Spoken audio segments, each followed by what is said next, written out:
Chapter 1395. Getting something done once and for all. 1. Emperor Jing glared at him.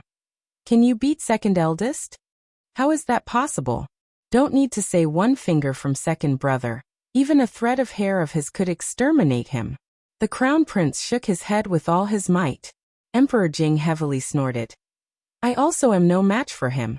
So complaining and such is prohibited from now on.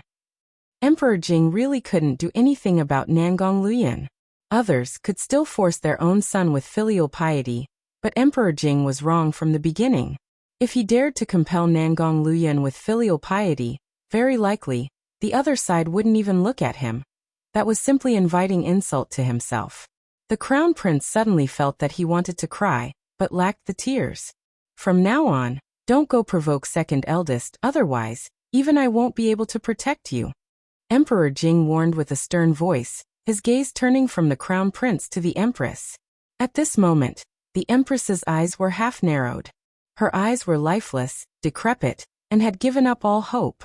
Seeing her former love rival's son grow to this degree, besides despairing, what else could the empress do? Oppose? Now she didn't even dare think about this idea. Emperor Jing, seeing their backs that were gradually getting farther away, heavily sighed. Su Luo's matter, he was really powerless. Don't know how he would explain it to elder ancestor Su over there. Emperor Jing heaved a sigh. In the evening, elder ancestor Su entered the palace. Elder Su, really sorry. Emperor Jing's expression was somewhat decrepit. He sighed and said, second eldest is determined to protect that girl. You had better give up. Emperor Jing originally could be firm, because his son's strength was now extremely powerful. But he also knew Nangong Luoyuan didn't like him, wishing that he, this father emperor, didn't exist. Grandfather Su's eyes half narrowed. His Highness Prince Jin, 10th rank? Emperor Jing nodded his head with lingering fears. He really is at the 10th rank, authenticated.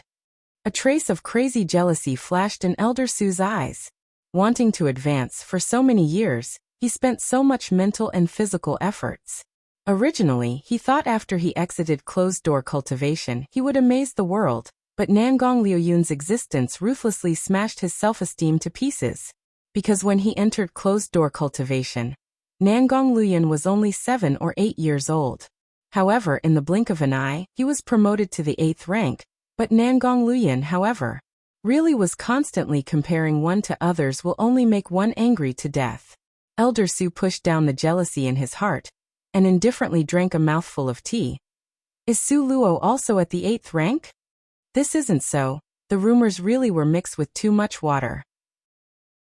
Emperor Jing coldly smiled. Don't know what's going on. Clearly her strength is at the 5th rank, yet the rumors made it become 8th rank. 5th rank. Elder ancestor Su's eyes were pitch black, profoundly mysterious. Really is only at the 5th rank. If you don't believe it, Elder Su can go verify it yourself. Emperor Jing indifferently smiled. But with Nangong Luoyuan there, whether Elder Su could even see Su Luo was unknown. In another half a month, the ranking battle for the roaming dragon list will begin. Is your majesty certain those several people will come over? Elder Su said half and left half of the meaning unsaid.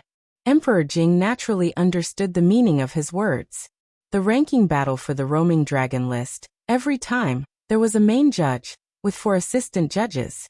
The candidate for main judge was never fixed. This time's event, after many rotations, actually it's Grandmaster Rong Yun's turn to be the main judge. But there was only half a month before the competition began. Yet Grandmaster Rong Yun still hadn't sent over word. Thinking of Grandmaster Rong Yun, Emperor Jing's eyes suddenly shone. He really was an idiot. Su Luo was Grandmaster Rong Yun's last disciple. He had such a good opportunity and didn't use it.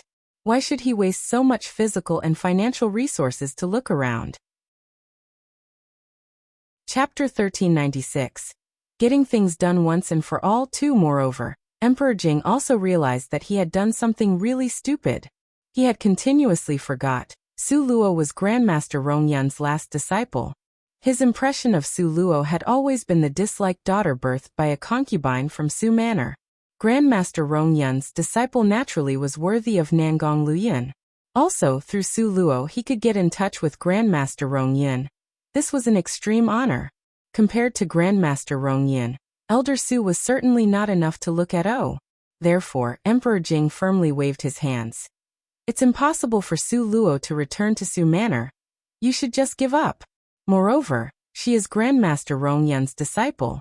Aren't you worried you'd offend that person and he'll directly exterminate the entire Su Manor? Elder Su's eyes, in a flash, became ice-cold as frost. He severely glared at Emperor Jing and the corner of his mouth hooked up into a strange sneer. Why do you think Grandmaster Rongyun would accept her as a disciple? Wasn't it just for that spirit blood of hers? Emperor Jing's eyes, for an instant, stared blankly, then he immediately responded. Grandmaster Rongyun accepted her as a disciple before that. Elder Su waved his hands.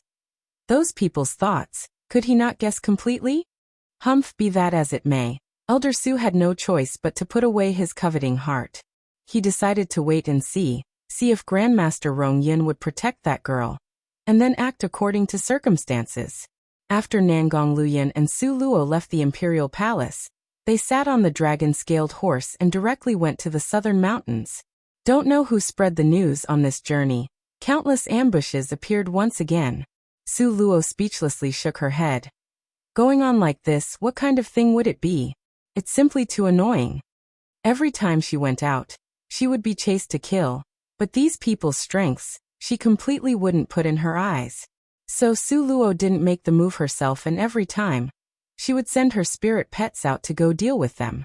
Going through these times' experiences, the little divine dragon and the small fox's actual combat experience rose, layer by layer. Even the variant red acacia tree also harvested many spirit essence souls for it to cultivate with. But today this person that was blocking Su Luo's path wasn't simple at all. Seeing that person wearing a conical bamboo hat on his head, in an ice-cold manner, standing beside an ancient tree clothed in black, Su Luo's eyes slightly puckered. The aura this person emitted was cold and strange, giving people the feeling of almost suffocating. A chilliness seemed to subconsciously spring up from the bottom of their hearts, making people unwittingly grow timid in their hearts. The solitary guest Li Qiuran. Nangong Luoyuan swept over with his phoenix eyes, and was able to guess the other side's identity. Li Qiuran, who is second place on the continent's bounty list?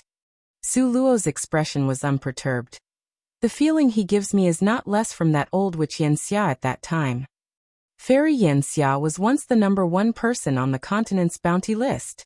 Pitifully, Nangong Luoyuan, in order to kill her, used the heavenly thunder during his breakthrough to hack her to the point that she was seriously hurt and died of that injury. He originally wasn't at the 10th rank, but now, he gave a faint feeling of exceeding that trend. Nangong Luoyuan stated with an indifferent tone. 10th rank? This certainly was difficult to deal with. Although Nangong Luoyuan was at the 10th rank, but his body had suffered serious injuries, at present, he only looked 10th rank on the surface. In fact, a lot of his internal injuries hadn't healed at all. If one forced him to use force, it would make the injuries on his body even more serious. Come out! Li Qiuran's ice-cold voice came through from neither near nor far. At this moment, the muffled sound of thunder broke out in the sky. Bean-sized raindrops surged down, slapping the ground and rolling up in a pile of light mist. I'll go first, you stay and properly recuperate. Su Luo, appeased with a sentence, turned around, and went out the carriage door. After they returned to the capital, these houseflies constantly flew around Su Luo nonstop. Su Luo had wanted to find the opportunity to get it done once and for all a long time ago. But it was to no avail since there wasn't an opportunity. Now there was such an opportunity, how could she waste it? Chapter 1397. Getting things done once and for all. 3. The solitary guest Li Qiuran unmovingly stood under the tree. His whole body was enveloped in black clothing. On his head was a bamboo hat. The brim of the hat was broad and wide, covering his entire face, making people unable to see his appearance clearly. But the killing intent emitting from his entire body caused the green grass within a 10-meter range to completely wilt. After Su Luo came out, she also didn't speak and only indifferently looked at him. So you are Su Luo? Li Qiuran's voice was like the person himself, a glacier that had accumulated for a millennium, giving off a cold air that chilled to the bone. Yes. Su Luo didn't avoid it and directly admitted it. Since you admit it, then come take a walk with me. Blood was better when it's still warm. The price the employer had put forth for warm blood was 10 times more expensive. Li Qiuran's voice was cold, but in his heart, he nevertheless had a trace of wariness, because he could feel that faintly discernible aura of a strong expert inside the carriage. Go with you? I'm afraid someone would feel jealous. Oh. Su Luo crossed her arms, her smile glittering, accompanied with that matchless beautiful complexion. Under the sunshine, her beauty, in this split second, simply was stifling. Li Qiuran paused, his tone was still as cold and hard as before. Your Highness Prince Jin, do you dare to come out and fight? In the carriage, it was silent. Nangong Liuyun's injuries hadn't healed yet. How could Su Luo let him come out and fight? Let alone to say, Nangong Liuyun was her last trump card in a battle. The corner of Su Luo's mouth hooked up into a sly smile. Li Qiuran, did you sign up for the roaming dragon list ranking this time? Li Qiuran's indifferent gaze swept a cold glance over Su Luo. As a killer in the dark, he never liked to speak. Then you signed up? Su Luo smiled faintly. Humph. Li Qiuran coldly snorted and declined to comment. If I eliminate you, then how grateful would the competitors in the roaming dragon list ought to be to me, wouldn't you agree? Su Luo happily smiled as she looked at him. Eliminate me? Li Qiuran finally spoke, but his tone was as if he had heard a fantasy story. These years adding together the people you have killed must be close to 1,000. Killing you is proper and to be expected. Su Luo raised her eyebrows, with a ghost of a smile. Want to kill me? Ha ha ha. Li Qiuran was first in disbelief and soon afterwards, laughingly sneered haha. But his laughter still hadn't finished before he felt a trace of strangeness. He already couldn't see Su Luo who was in front of him. Substituting in her place was an old man. An old man with white hair and beard, emitting the aura of an exceptionally strong expert. Li Qiuran's mouth looked as if a large egg was stuffed in it. In an instant, he became lifeless. This person in front of him wasn't someone else. It was precisely the little stone draped in Elder Ancestor Mo. In fact, the little stone had requested this battle himself. Ever since he entered Elder Ancestor Mo's body, after going through repeated breaking in, he finally adapted to this body's tempo. Everything else was about ready, but he was unable to grasp the fighting strength. But Elder Ancestor Mo's strength was too powerful. He couldn't find a person to experiment on. But now, it just so happened that a dim-witted Li Qiuran had gathered close by chance, so no matter what, he couldn't let him slip. Sensing the powerful killing murderous aura in front, Li Qiuran entered a state of being on guard in a split second. Li Qiuran was most well known for his sword all over the fighting world. His sword was very quick. Rumors from people in the world was that when Li Qiuran killed a person, his sword would make one pass, and only after he had walked far away, would the person who was killed feel the pain. This speed ought to be fast to what degree? Probably only the people who were being killed knew. Now Li Qiuran's sword was like in the past, quickly attacking towards Elder Ancestor Mo. Li Qiuran didn't recognize that the person in front of him was Central Palace's Elder Ancestor, but he could feel that the other side was strong. Therefore, his first move absolutely wasn't just to probe, and he directly used all his strength. Chapter 1398. Getting things done once and for all. 4. His speed was too slow. This was how Little Stone felt when he saw Li Qiuran's sword thrust over. That speed of Li Qiuran's that was boasted to be so brilliant. At this moment, in the Little Stone's eyes, it looked like a replay in slow motion. Too slow. The Little Stone's soul was already originally very strong. What he lacked was a strong physical body. Elder Ancestor Mo's body was powerful enough, so with the two combined, each getting what one was good at, the result was extremely astonishing. The sword thrust over at lightning speed, but the Little Stone didn't move. Just when the sword point was about to pierce between his eyebrows, one only heard a clang sound. The Little Stone's pair of hand was as amazing as Lu Xiaofeng's. Sensitive fingers, firmly wedging the sword point between his fingers. A trace of astonishment flashed through Li Qiuran's eyes. He was usually intensely proud of his sword skills. Now it was actually sandwiched like this? Moreover, this was still under the circumstances in which he used his complete strength. Li Qiuran's usually indifferent pitch-black eyes, for the first time, A trace of franticness of being at one's wits' end flashed through them.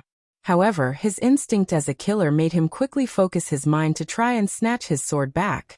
Li Qiran made a mistake. If, at this time, he had turned around and ran, perhaps Little Stone would give him a chance to live. But he didn't make the prompt decision to leave. The corner of Little Stone's mouth raised in an extremely sinister sneer. He slowly spit out 2 words. Court death. Li Qiran's strength was pretty good, so with this move Little Stone used all the strength he could use and held nothing back. Just in this split second, the sword exploded and changed into a white aura. Go! The sinister cold in Little Stone's eyes glowed hotter. The white aura was like floating snowflakes, completely entering Li Qiran's body. At this moment, Li Qiran was stunned. He foolishly looked at his own motionless body. He wanted to run, but the soles of his feet seemed to be fixed in place, and he couldn't move the slightest. He could only look on helplessly, as those killing weapons, without holding back, completely entered his body. In the end, Li Qiran could only blankly look at his own body. Look at his own body, then it slowly fell. Finally, dying with remaining grievance. Until death, his eyes were still open very wide, very wide. The corner of the Little Stone's mouth raised in a bloody sneer. Remember my name, Mo Chonglu. Finished speaking these words, Li Qiran died with even more remaining grievances. At this moment, the Little Stone's gaze swept over his surroundings. This time not only Li Qiran surrounded Su Luo, actually, countless strong experts were hiding in dark corners. But because Li Qiran made a move, so they all hid motionlessly. At this moment, receiving the Little Stone's gaze, these people kept quiet completely out of fear, not daring to breathe. Each and every one of them lowered their eyes in succession, fearing to meet this strong, powerful old man's eyes, so strong as to defy the natural order. Su Luo heard the gasping sounds with satisfaction. What the Little Stone did was not bad. He deliberately didn't kill these people to let them spread this news. At that time, everyone would know that Su Luo had Elder Ancestor Mo's protection, so no one would dare look for her. Elder Ancestor Mo got into the carriage, and the dragon-scaled horse broke out in whinnies that alarmed the heavens. He provocatively swept the surroundings, then let his 4 hooves loose and galloped away. Seeing the dragon-scaled horse gallop away, those people that were hiding in the dark slowly released their breaths. That pressure just now truly scared them to death. They thought that when that old man raised his long sleeves, they would all have been annihilated. Wait a minute, just now, did he say his name was Mo Chonglu? Mo Chonglu, such a familiar name. One Lu Xiaofeng. He is a fictional character from Wuxia novel by Gu Long. Lots of TV shows and movies were made from Gu Long's novel about Lu Xiaofeng. Chapter 1399. Getting things done once and for all. 5. Central Palace's elder ancestor's name seems to be Mo Chonglu. One of them cried out in alarm. Once these words came out, everyone was completely shocked still. Can't be right. Central Palace's elder ancestor is following Su Luo at her side to protect her? This fact really made people despair. Protecting? You wish it was that good. For certain, he fancies Su Luo's blood, raising her. Otherwise, you think the Grand Central Palace's elder ancestor would stoop below his exalted status and stay by a little 5th-rank side? Then regardless Su Luo's blood, all of us won't have a chance at all, right? Even all of us combined aren't enough for him to kill with one move, wouldn't you say? Let's leave, let's leave. Disperse, disperse. Thus from this day on, the news that elder ancestor Mo was at Su Luo's side spread through the entire capital. Thus from this day forward, no one dared to brazenly stop Su Luo, wanting her blood, again. Because the solitary guest Li Qiran, the Li Qiran who was 2nd place on the bounty list, didn't get past one move from Ancestor Mo. Those who do not want to live can go try it. Ever since Central Palace got this news, Palace Master Mo was so happy that he grinned from ear to ear all day long. So pleased that he played Go with First Elder every day. Elder Ancestor Mo's mind had already recovered, moreover. It seemed his strength also had huge progress. How could he not be happy? But recalling everything related to Central Palace being destroyed, Palace Master Mo gnashed his teeth in rage. If he was to know who stole the mysterious spirit fruit, and who robbed the treasure storage pavilion, He definitely would exterminate the other side's entire clan and make them forever unable to change their fates. How could the pitiful palace master Mo know? The person who stole the mysterious spirit fruit and robbed the treasure storage pavilion was simply the same person. Moreover, this person not only stole the mysterious spirit fruit and robbed the treasure storage pavilion, she also made him lose his dad. Su Luo, the dragon-scaled horse, carried the party of people and left. He hadn't gone 100 meters when the little stone's body swayed. Su Luo immediately inquired with deep concern. What happened? It wouldn't be that something went wrong, right? Humph humph, your grandpa stone could have something go wrong? Worried for nothing. The little stone carelessly waved his hands. But you're bleeding. Su Luo pointed at the corner of his mouth. Just now, she saw the little stone win so easily. With one move, Li Qiran was exterminated. But now, it seemed that it might not have been that easy. Too much supplements, okay? The little stone indifferently wiped away the blood at the corner of his mouth. The corner of Su Luo's lips twitched speechlessly. At that time, elder ancestor Mo drank so much of her blood, and it wasn't too much supplement. Now, how could it be too much supplement? Clearly, he still hadn't broken in this body properly. Just now, that move of his was too sudden. Su Luo did not wait for him to speak. She directly waved her hand and placed little stone into her space. The spirit aura in her space was rich and a big help to cultivation. After the variant red acacia tree turned into a spirit gathering tree, the spirit aura became increasingly pure and concentrated. Only, it's a pity that apart from the spirit pets and spirit plants that were contracted to her, other people couldn't enter. After Su Luo placed the little stone in, the little stone also didn't protest. He only grumbled a few times and then returned to his old chassis, sat cross-legged and continued to break in this body. In fact, Su Luo hadn't guessed wrongly. The little stone had really overdone it, almost making his soul fly out. Fortunately, he was more scared than hurt and was finally able to forcibly suppress it. The little stone gloomily swatted his own head, talking to himself. You're not a child, to get so excited over personally going to fight. Don't even understand to have a little bit of control. Finished mumbling these sentences, the little stone shook his head and immediately closed his eyes, entering into deep cultivation. Don't know which day he would awaken. Su Luo and Nangong Luyan returned to southern mountains, unimpeded and with no obstruction the whole journey long. Chapter 1400, Getting Things Done Once and for All 6. After knowing Ancestor Mo was protecting Su Luo, Su Zian was very unresigned. He looked at Madame Su and Su Jingyu who were laying on the bed, and his eyes shone with sinister light. No matter what, they were all living in the same manner before. Now Su Luo's blood could save them. She wouldn't refuse, right? Therefore, Su Zian made another trip to the southern mountains. But this time, not only didn't he get to see Su Luo, he was even scolded by the gatekeeper, and ended up getting nothing. Su Zian was unreconciled. He shouted and yelled outside the gates, cursing Su Luo as cruel and unscrupulous. How could she watch her own mother and older brother die and not save them? It was only a drop of blood. What was so hard about that? His Highness Prince Jin instructed one sentence, and immediately, Su Zian was tossed down the mountain. If you don't want to live, just say it directly, don't be so reserved. This was what housekeeper Li had told Su Zian at that time. Su Zian was so angry, his anger almost soared to the sky. Su Luo's blood and bones were all given by him. Now he just wanted one drop of her blood. And it was this difficult. Su Zian's heart was full of a towering rage, but recalling that at Su Luo's side was Ancestor Mo and His Highness Prince Jin, these two great Buddhas to protect her, he could only grit his teeth and swallow this resentment.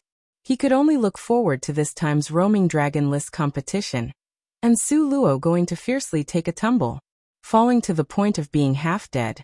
Then his anger would have been vented. However, don't know how Su Zian did it. At the least, he spread the fact that she didn't even give a drop of blood to save her own dying mother and older brother to be known to everyone. Southern Mountains. Ziyan ran over in a rage. Su Zian is simply courting death. He actually slandered you like this. Ziyan waved her long sword. With one swing of her sword, suddenly, the rock garden ahead, with a loud rumble, collapsed. In the gallery, Su Luo calmly held a cup of tea.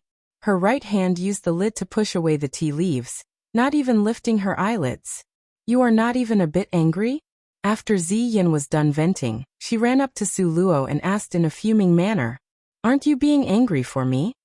Su Luo said with a face full of puzzlement, "Alas, I say, how can you be so calm? You don't know how bad the rumors about you have reached outside." Ziyin was stamping her feet from anger. Just now, she was so unbearably angry. With a swing of her sword, she chopped off the waistbands of all those who were talking nonsense. Those guys were too busy protecting their bodies below that they dared not talk nonsense anymore. You have a mouth besides eating, it's for talking as well. Can you really stop it? But you should not tolerate them spouting nonsense, ah. In fact, I really am watching them die, not saving them. Su Luo spread open her hands, and said as if it didn't matter. But Su Ziyin is not your real dad. Those damn not wanting to live people before were always thinking of ways to scheme against you. Now Su Ziyin is using public opinion to pressure you. Su Luo placed the teacup down leisurely and, with a ghost of a smile, said, "How is it that I smell Li Yaoyao's scent?" Li Yaoyao. Mentioning Li Yaoyao, Ziyin was so angry that she shook all over. Su Luo had to face so many dangers on the way. Weren't they all caused by Li Yaoyao, that slut? If she hadn't spread the news that Su Luo had spirit blood, they wouldn't have these problems now. Speaking of this, Li Yaoyao was the main culprit. Yes, Li Yaoyao. Su Ziyin might want to do it, but the Su family didn't have this kind of strength. This matter had Jade Lakesley family's mark all over it. This time's roaming dragon list competition. The Jade Lakesley family doesn't have any participants, right? Su Luo's eyebrows rose with her smile. Li Aoqiong and Li Aoyan both perished in her hands. The Jade Lakesley family's future was very bleak. Chapter 1401. Getting Things Done Once and for All 7. This time you guessed wrong. Oh. Ziyan's red lips unhappily muttered. Oh.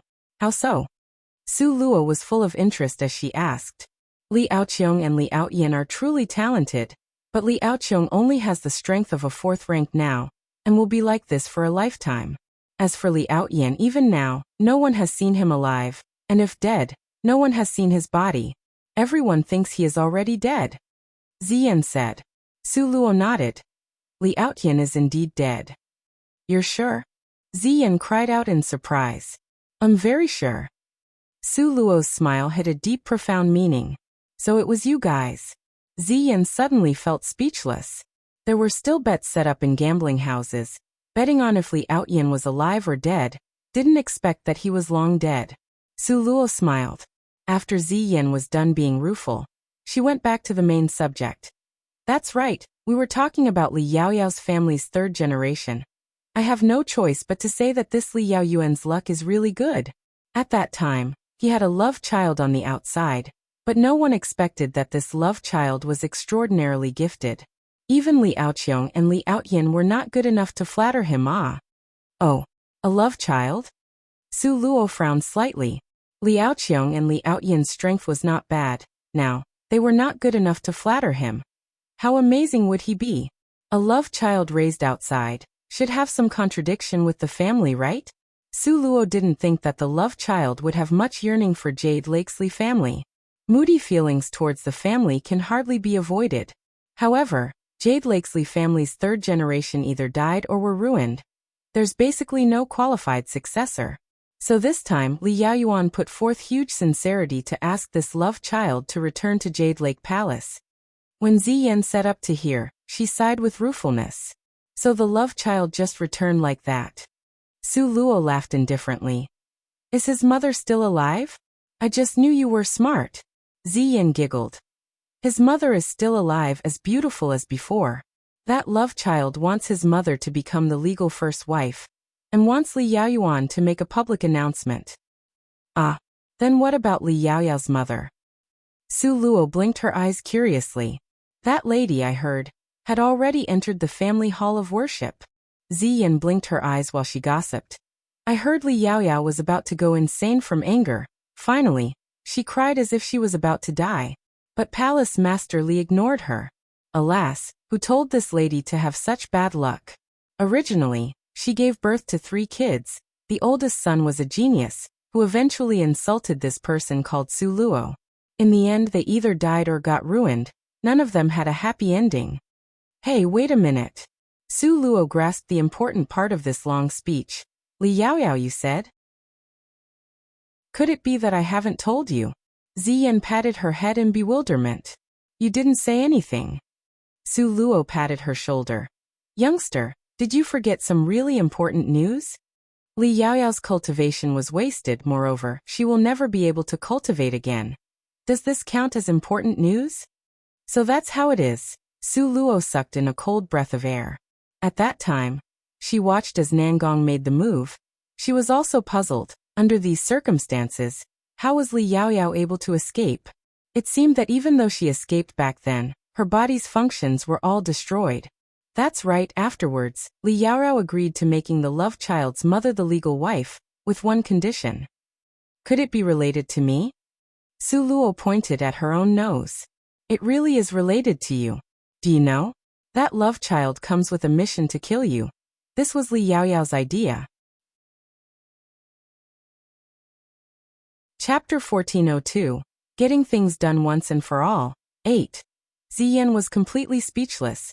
On the fighting stage, with swords flying around, life and death are ruled by fate. So it's the perfect justified opportunity to kill you. Luo, that love child is really strong. Maybe you ought to think about withdrawing from the competition? Withdraw from the competition? She, Su Luo, would really go do something so embarrassing? Su Luo didn't consider this at all. Instead, she curiously asked, after talking for so long, what is that love child called? Liaochen. Ziyan sighed, and said faintly. Su Luo frowned. It seems as if I haven't heard about a man called that among the cultivators on the continent. Yes, but Beichen has already gone to probe him. Even he couldn't beat this Liaochen. Beichen did his best, and still wasn't able to get him to use his special skills. Ziyan looked at Su Luo's eyes, and said in an extremely serious manner. After Beichen Ing learned about Liaochen's existence, he went there on the spot. A pity that he had to return after such a crushing defeat, but he brought back a lot of valuable information. Sorry to have bothered Beichen, this child, alas. Su Luo was very clear of his thoughts. However, she only could pray Beichen Ing wouldn't be so good to her, and quickly shift his gaze to this mist that was in front of her eyes. So, you really won't consider withdrawing from the competition? Ziyan asked seriously for the last time. No matter how amazing Liaochen is, could he be as strong as Ancestor Mo? Su Luo smiled calmly, her eyes carrying an arrogant disdain for the world. Really need to compare to the end. Humph humph. Uff. Ziyan suddenly laughed out loud. If you let Ancestor Mo come out on the battle stage, at that time, Central Palace might go insane. Letting Ancestor Mo out would mean that Ancestor Mo had already become Su Luo's puppet. It'd be strange if Central Palace didn't go after Su Luo at all costs. We'll talk about it when the time comes. Su Luo smiled faintly, but she had already remembered a name by heart. His name was Liaochen. Don't know if he would follow in Liaoqiong and Liaotian's footsteps. Su Luo was full of expectations. Time passed, little by little. If one was to ask what was the hottest topic in the imperial capital right now, a lot of people would blurt out, Roaming Dragon List Competition. That's right, Roaming Dragon List Competition. The Roaming Dragon List ranking competition happened only every 10 years. The entire capital was full of excitement. This year just so happened to be Easternling's turn to host it. Compared to the liveliness outside, Easternling's imperial palace was shrouded in a layer of shadows. Emperor Jing had his hands behind his back, anxiously pacing back and forth in a side palace hall. At this time, the imperial study was being repaired, so Emperor Jing's work was moved to a side hall. There's still no news about Grandmaster Rongyin? Emperor Jing walked around agitated, and raised his head to bellow. A few capable attendants were kneeling in front of him. These people were dressed in black. They were all shadow guards trained in secret by the imperial family, specifically to protect the emperor, as well as running errands and taking care of the emperor's personal matters. Seeing that the competition was about to start soon, yet there was no trace of Grandmaster Rongyin, Emperor Jing's heart was very anxious. Where was the logic in having a competition begin? And the head judge hadn't arrived yet. Wasn't this the rhythm of opening the window to find that the inside was empty? Emperor Jing couldn't find the powerful forces within his court, so he simply just sent out his shadow guards. However, the shadow guards also returned in low spirits without any success. Did the people sent to the southern mountains return? Emperor Jing asked in annoyance. Replying to your majesty, Miss Su didn't say anything. She only said that when the time comes, her master will return. The shadow guard said in a low voice. What else did she say? Emperor Jing impatiently grunted. She also said, if he didn't return, you could only delay the event. Because the place where her master went, even if we know where it is not a place us common people can go. Chapter 1403, Roaming Dragon List 1. Enough! Emperor Jing panted in a rage and waved his hand. Postpone! The Roaming Dragon List contest had happened so many times throughout history, but it was never postponed. Why was it that when it was Eastern Ling's turn, it would be so troublesome? Emperor Jing had thought of changing the judge, but when he asked the other powerful families, those heads of families, the powerful characters, all weren't at home. So Emperor Jing could only wait. Fortunately, Grandmaster Rong Yin always kept his word.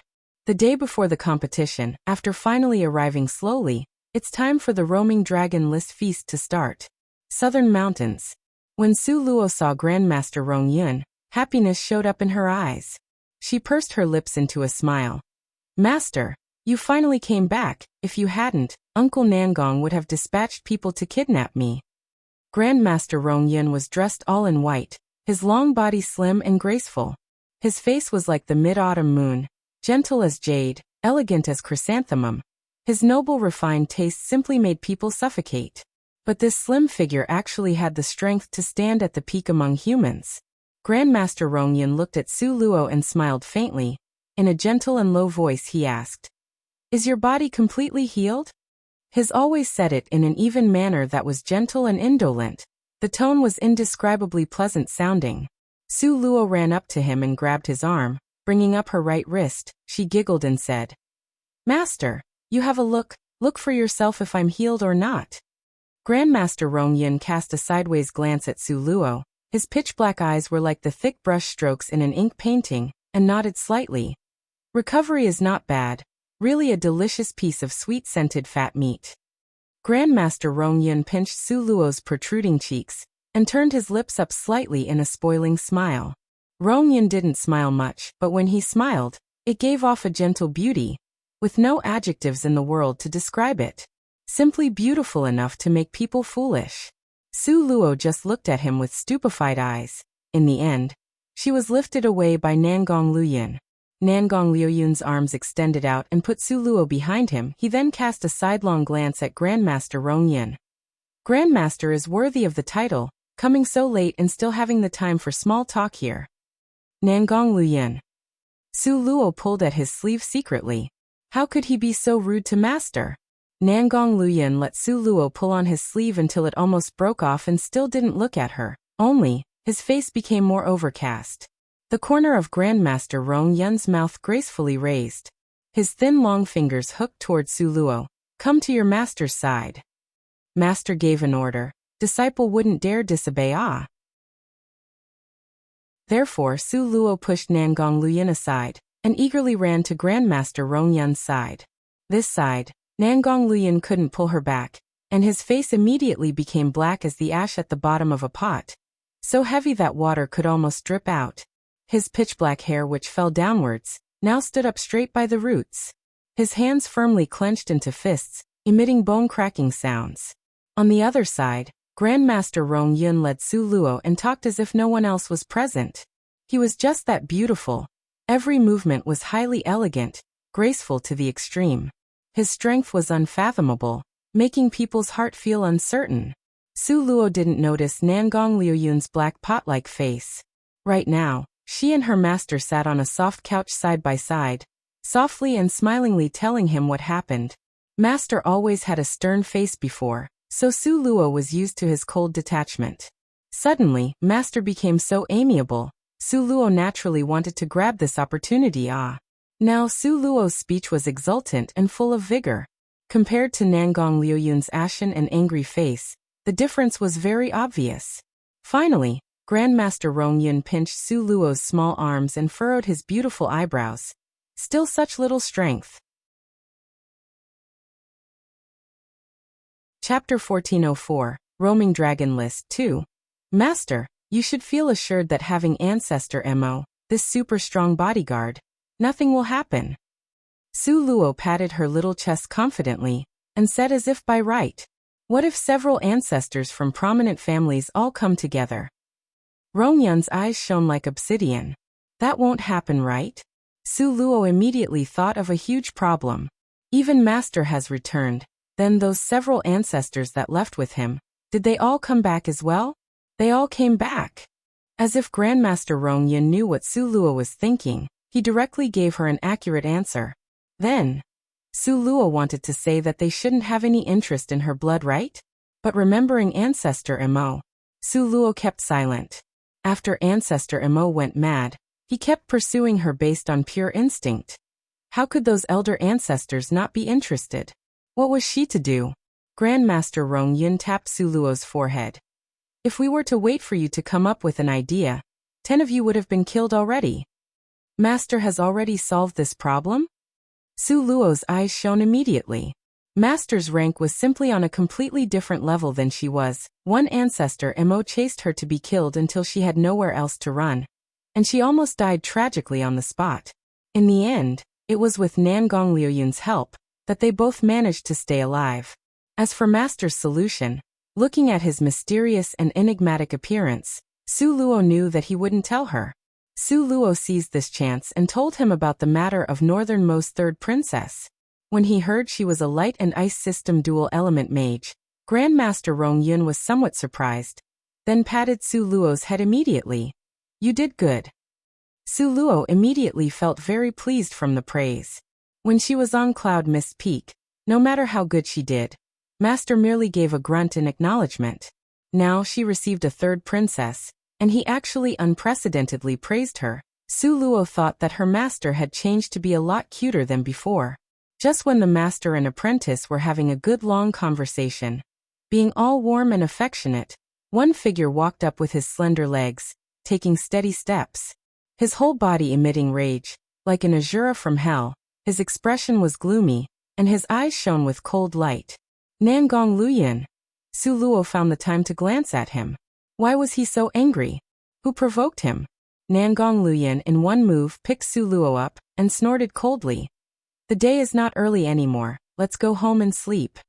Su Luo's wrist that he was pulling hurt a lot, and her brows wrinkled tightly. But she also knew you mustn't agitate him when he was angry, otherwise, it would go from bad to worse, and the consequences would not be so easy to clean up. So Su Luo looked at him calmly. What's up with you? Seeing the couple that was about to quarrel, Grandmaster Rongyun put his fist in front of his lips to cover the smile that appeared on his lips briefly. He cleared his throat and stood up, and handed a small brocade box to Su Luo. Put this away properly. This is... Su Luo hadn't finished her question when she felt something stirring in the space, crying excitedly, asking to accept this thing quickly. It's a mere plaything, accept it, don't tell anyone outside. Grandmaster Rongyun gently stroked Su Luo's hair. The day is not early anymore, come, return with your master. This time, Su Luo was in a difficult position. Should she return with her master? Or should she prioritize appeasing Nangong Liuyun first? If she dared to pledge, if she just followed master like this, Nangong Liuyun would definitely get furious to the point of hopping mad.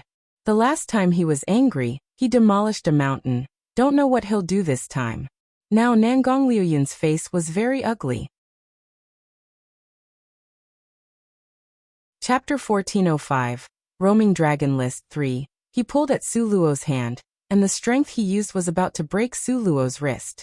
Su Luo glanced back and saw Nangong Liuyun's lower jawline that was stretched taut, coldly arrogant like a nobleman. In that spoiled and strong domineering aura, it had a thread of apprehensiveness and nervousness. In that moment, Su Luo's heart softened. Master, all of my things are here, moving them back and forth is too troublesome. It's better if I stayed here. Su Luo said worriedly. That apprehensive little appearance was like a schoolgirl being caught by her father after staying out overnight. Nangong Liuyun's hand clearly relaxed slightly, but Grandmaster Rong Yun's face immediately sank down. His pitch-black and arrogant eyes seemed to shoot lightning towards Nangong Liuyun. That pair of malicious eyes carried a threat of sternness. If one's cultivation was slightly weaker, perhaps the person would be scared to the point of their soul leaving the body. At this time, Nangong Liuyun met that pair of murderous black eyes without showing any weakness. Two strong experts were facing each other. Two murderous auras collided. Grandmaster Rongyun always seemed wealthy, warm and beautifully elegant. Nangong Liuyun was demonically charming and gloomy, courageous, ruthless and spicy. Under Grandmaster Rongyun's ice-cold pond-like murderous aura, although Nangong Liuyun felt the extreme pressure, he wouldn't take a step back, arrogantly standing in place. Not bad. Grandmaster Rongyun gave a gloomy snort. He very rarely praised people, Nangong Liuyun being able to get a single praise. It could be seen how amazing he was. I will, with all speed, marry Luo Luo over. This was Nangong Liuyun's promise as a man. However, Rongyun's sharp and deep eyes swept past them once, and frowned. You guys cannot get married for the time being. Why? Nangong Liuyun gave off a sharp gloomy aura. He embraced Su Luo on one hand, with a very displeased expression on the other hand. He originally thought Grandmaster Rongyun blamed him for living together with her and not giving her the status, but it turned out that wasn't it. Marrying Luo Luo was what Nangong Liuyun longed for. Now, being thwarted by a person without reason, how could he be happy? This time's roaming dragon list competition, Grandmaster Rongyun paused and cleared his throat.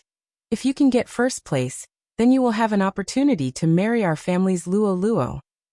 Only after getting first place on roaming dragon list would he get a chance? Then, when would he really be able to marry her? Nangong Liuyun's face had turned stiff. Why is that? The fierce spirit aura on Nangong Liuyun's body pressed out like a storm in the mountains. If you want to protect Luo Luo, then you'll act according to orders. Grandmaster Rongyun gave a cold snort. Wanting to marry his family's Luo Luo. How could it be that he wanted to marry and could marry? Having automatically taken up a father's role, Grandmaster Rongyun was a bit jealous. As long as I get first place, I can marry Luo Luo, right? Nangong Liuyun suddenly smiled devilishly. His smile was crafty and sinful, ferocious and threatening. Based on your strength, is getting first place that hard? Rongyun snorted unhappily. At the same time that you get first place, you must ensure Luo Luo gets second place. Puff Su Luo, who remained silent by the side, couldn't bear it anymore. If before Beichening didn't tell her, she could still hope wildly. But after Beichening told her about those people, the only thing remaining in Su Luo's heart was despair. Second place? Master, you are not mistaken, right? Nangong gets first place and I get second? Then what about Luo Haoming, and Yeshing and so forth? Where did you place them? Su Luo was about to cry. According to Beichen's meaning, they were at the 10th level 10 years ago. Only heaven knows to how terrifying a degree they had grown into now. Her family's master actually was the head judge, but even a head judge couldn't make blind calls with his eyes open, right? Chapter 1406, Roaming Dragon List 4. Master Rongyun lazily used his knuckles to knock on Su Luo's head. Do you really want to get married this hastily? Definitely not. Su Luo dared to swear to this. She really wasn't hurrying, okay? Now her current body was only 17 years old. Getting married at 17 was too early, okay? Luo Luo. Nangong Liuyun's face became dark once again. Therefore, whether you guys get married must be decided by yourselves. Rongyun stood up with his hands clasped behind him, letting the wind blow on his charming robe. Every movement appearing natural and extraordinary. After the roaming dragon list is over, we'll get married? Nangong Liuyun was persistent. It could be said he could discern one of the conditions from Master Rongyun, and those few important people's discussion. It was for him to get first place. What annoyed Nangong Luoyun was that he could feel faintly that Grandmaster Rong Yin was impeding him. If he wanted to marry Luo Luo and make her Princess Jean, then he'd have to withstand many more difficulties. Also, he didn't know what kind of crazy medicine that foolish girl ate. She actually dared to say she firmly hadn't thought of getting married. Nangong Luoyun's whole body gave off an ice-cold angry aura. His pair of eyes was cold and bloodthirsty, clearly extremely displeased. Leaving aside the matter of marrying Luo Luo, if you can't get first place this time, and Luo Luo can't get second, Luo Luo will have to worry about her life. Rong Yun's eyes gave off a deep meaningful warning. Nangong Luoyun was more worried about Su Luo's life than anybody else, and he ridiculously laughed. It seems this matter, even if I don't agree, I will have to agree. When had Nangong Luoyun ever been subjected to people's threats? But tell me the reason. Nangong Luoyun's eyes were full of rage. This time, Grandmaster Rong Yin did not keep it from him. His lips moved slightly, as if he said something, but he didn't make any sound. Su Luo stood between the two, and she couldn't hear it at all. But Nangong Luoyun on her right-hand side seemed to have heard everything clearly. His expression darkened for a split second. In the end, what was the secret? Su Luo looked left then right in distress. These two men, one with profoundly mysterious strength, one with endlessly broad potential, but equally prudent in speech.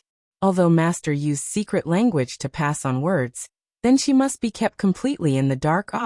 She was really very curious. Nangong Luoyun pulled Su Luo and directly turned to walk away. His tall and straight handsome shadow dragged very long in the moonlight. His black hair danced in the night breeze, making him look even more devilish and ruthless. He led Su Luo without slowing down at all. Su Luo carried a belly full of doubts and puzzlement, being dragged by him until she became unsteady. She didn't have any choice and had to hurriedly wave to Master. Grandmaster Rong Yin smiled gently and watched them leave. Waiting until they were further away, Grandmaster Rong Yin lifted his eyes to look at the moon in the sky. Moonlight fell down, but his body was like obsidian that could gather the brilliance. For a second, he seemed so beautiful as to make people dizzy. Only, that tall figure carried a bit of loneliness and desolation. Grandmaster Rong Yin heaved a deep sigh. Extraordinary and uncommonly gifted, inherent responsibility. Alas, the road ahead will be even more difficult. Speaking this, Grandmaster Rong Yin waved his hand. His handsome figure gradually went further away and disappeared among the dark mountain range. Nangong Luoyun brought Su Luo back. Su Luo naturally, at the first moment, asked what Master told him. But Nangong Luoyun's lips were harder than mysterious black metal. No matter how Su Luo asked, he didn't let half a word slip, only yearningly stroked her head. Cultivate well, and obediently cultivate, okay? Yeah, right my ass. Su Luo gloomily gave him a kick. Chapter 1407. Roaming Dragon List 5. Nangong Luoyun laughed out loud softly, his arms crossed before his chest. He smiled charmingly. Luo girl is in so much of a hurry to marry me? Who's interested in marrying you? It seems you are quite narcissistic. Su Luo snorted in annoyance. Her high and mighty temper hadn't been eliminated yet. Clearly, she was standing between them. Based on when they talked, she was like a deaf person, completely unable to hear anything. Su Luo felt she was extremely wronged. Not interested? Then because you cannot get married to me, so you kicked me? Nangong Luoyun held the leg that was kicked and pitifully pouted his red little lips.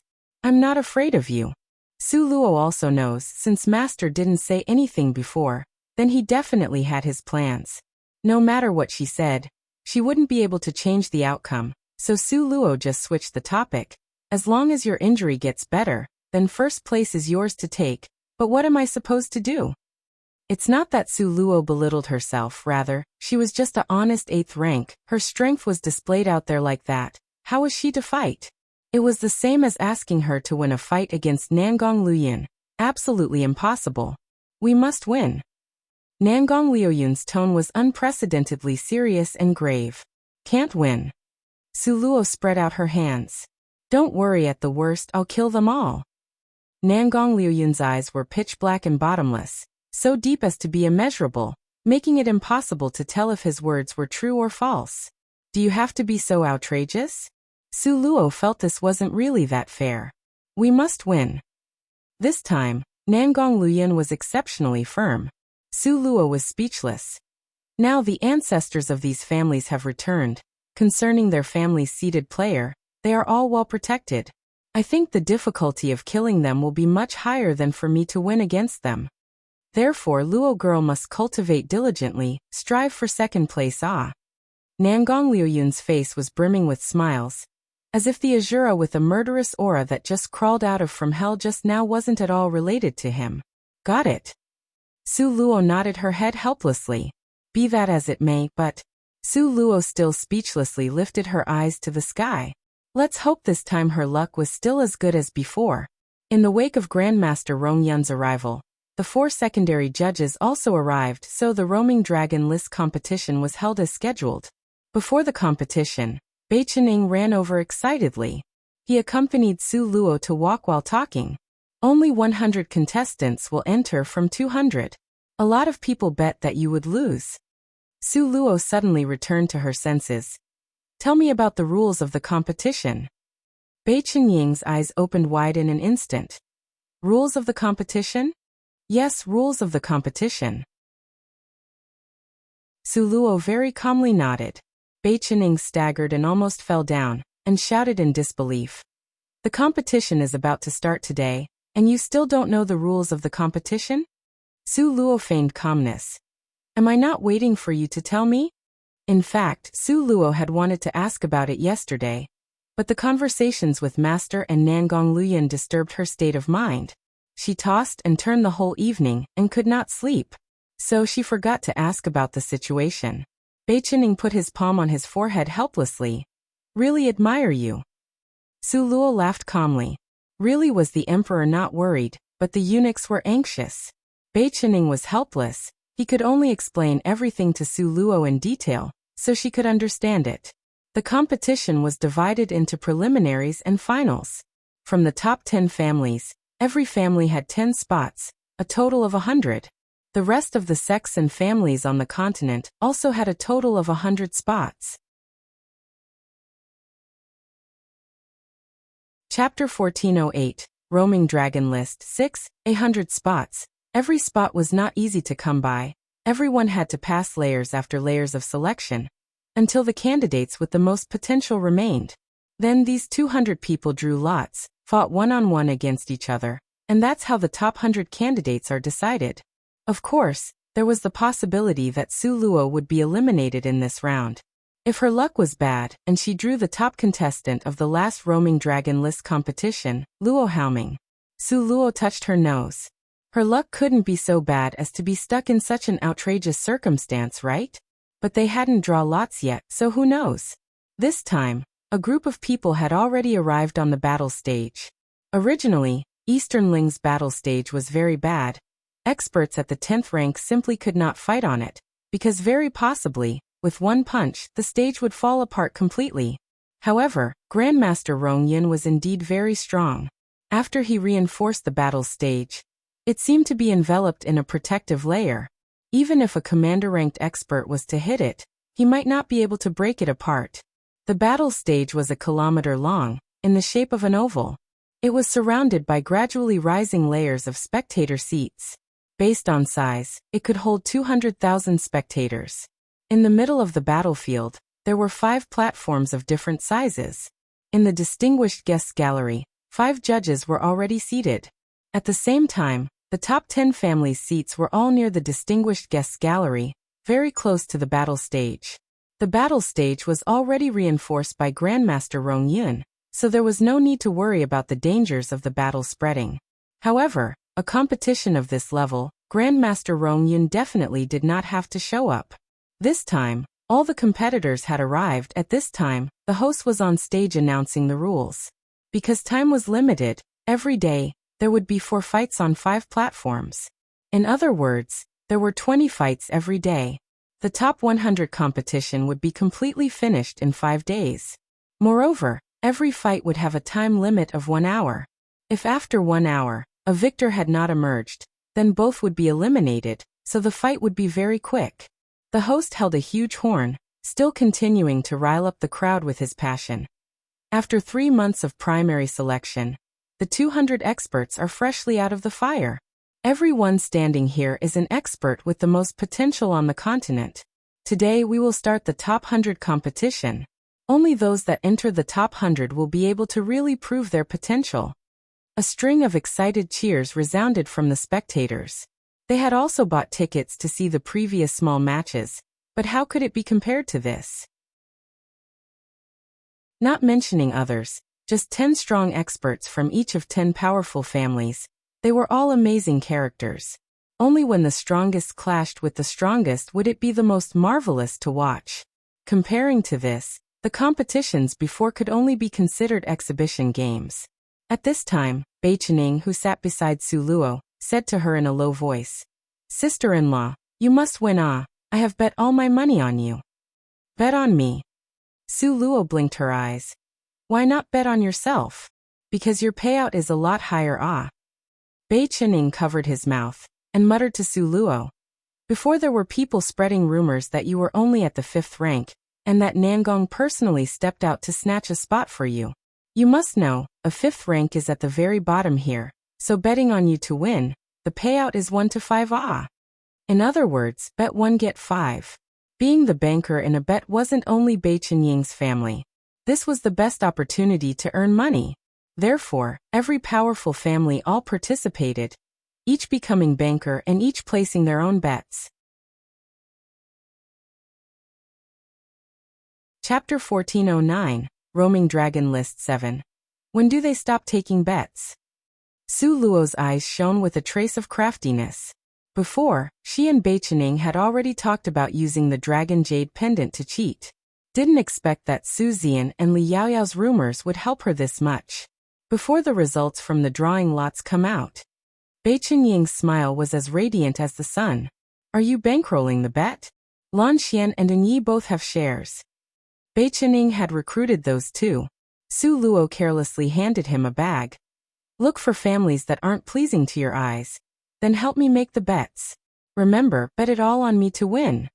This was not ordinary gold and silver, it was all crystal stones. But this was the primary competition and the chances were too big. So crystal stones were limited to green-colored ones. But for Su Luo, no matter how small the mosquito, it was still meat. So she had no plans to pass it up. Especially Jade Lakesley family. Su Luo's eyes shone with a crafty smile. Understood. Bei Chening carried the bag of crystal stones and hurriedly left. At this time, the host on the stage still continued passionately. Roaming Dragon List competition that happens once every 10 years, giving birth to countless experts that people look up to. Those who can enter the top 10 of the Roaming Dragon List in the future all steadily reach the sacred domain. Now let us wait and see. Let's watch the top 100 competition. Sacred domain ranks were divided into commander rank, saint rank and sovereign rank. However, between 10th rank and commander rank, there seemed to be a deep Mariana Trench, a very difficult border to cross over. If you can cross over, it's like a boundless open world. Now the fate-deciding moment has arrived. Luck is a part of strength. Let us see what kind of luck the participants have. Following, let's begin to draw lots. The host's words could be heard clearly. This host could really speak. He made the atmosphere in the arena burn hot with excitement. This segment of drawing lots had finally arrived. Don't worry, believe in your luck. Nangong Luyan looked at Su Luo with a smile. You're sure? Su Luo asked, giggling. Yes, right now, you will not draw the lots for Luo Haochen and the other several people. Nangong Luyan said confidently. Then what about you? Su Luo blinked. Will you draw the lots of someone that could battle with you? Nangong Luyan's expression changed slightly. This was indeed what was called. Even the wisest make mistakes. Even Nangong Luyan had times of reaching mistaken ways of thinking. Su Luo thought about this, and started giggling. Nangong Luyan patted Su Luo's shoulders in annoyance, his lips hooking into a pampering smile. How could he let Su Luo and himself fight each other so early on? He's not stupid. Even if he wanted to meet Su Luo so early, Grandmaster Rong Yun's side also wouldn't let it happen. Idiot. Nangong Luyan rubbed Su Luo's head. When Luo girl was being silly, She looked especially cute. When the two of them were talking and laughing, Bei Chening ran over eagerly. The bets are placed? Su Luo saw him and her mood became extremely good, as if she could already see piles of crystal stones flying her way. Half of the crystals were placed on bets with Jade Lakesley family. Bei Chening remained calm and sat down, smoothed out his robe, and said giggling, "Sister-in-law, you better work hard for this fight. Relax, there's definitely no problem." Su Luo was full of self-confidence. At this time, the people whose names were called went onto the stage, one by one.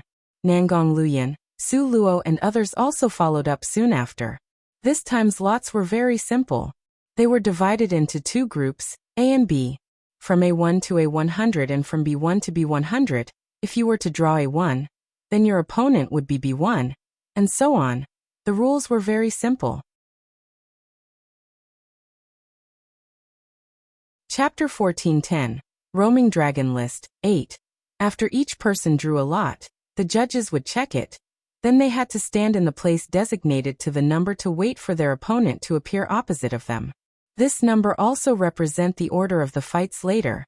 First stage, 1 to 5, second stage, 5 to 10. And so on. Sister-in-law, what number do you have? Bei Chenying's luck was not good. He actually drew A1. Didn't that mean he would appear in the first fight?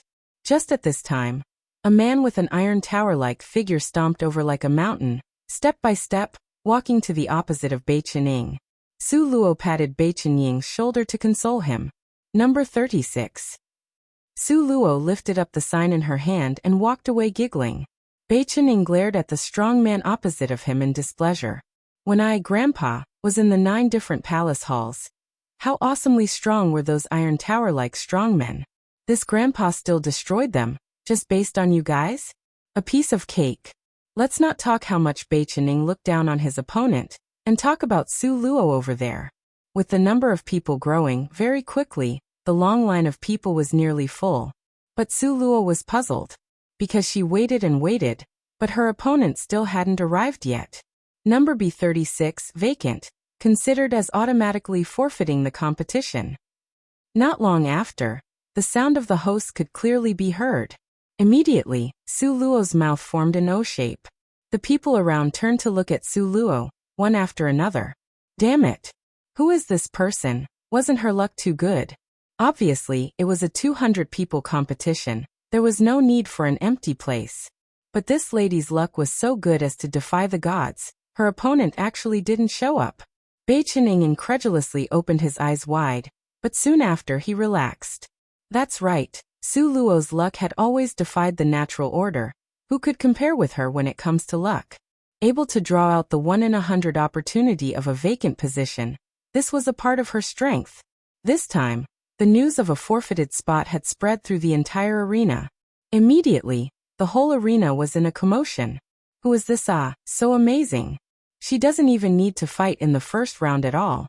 Directly advancing to the top 100 strongest. Was there anything that was easier than this? Who is that miss? That's right, in the end who is she?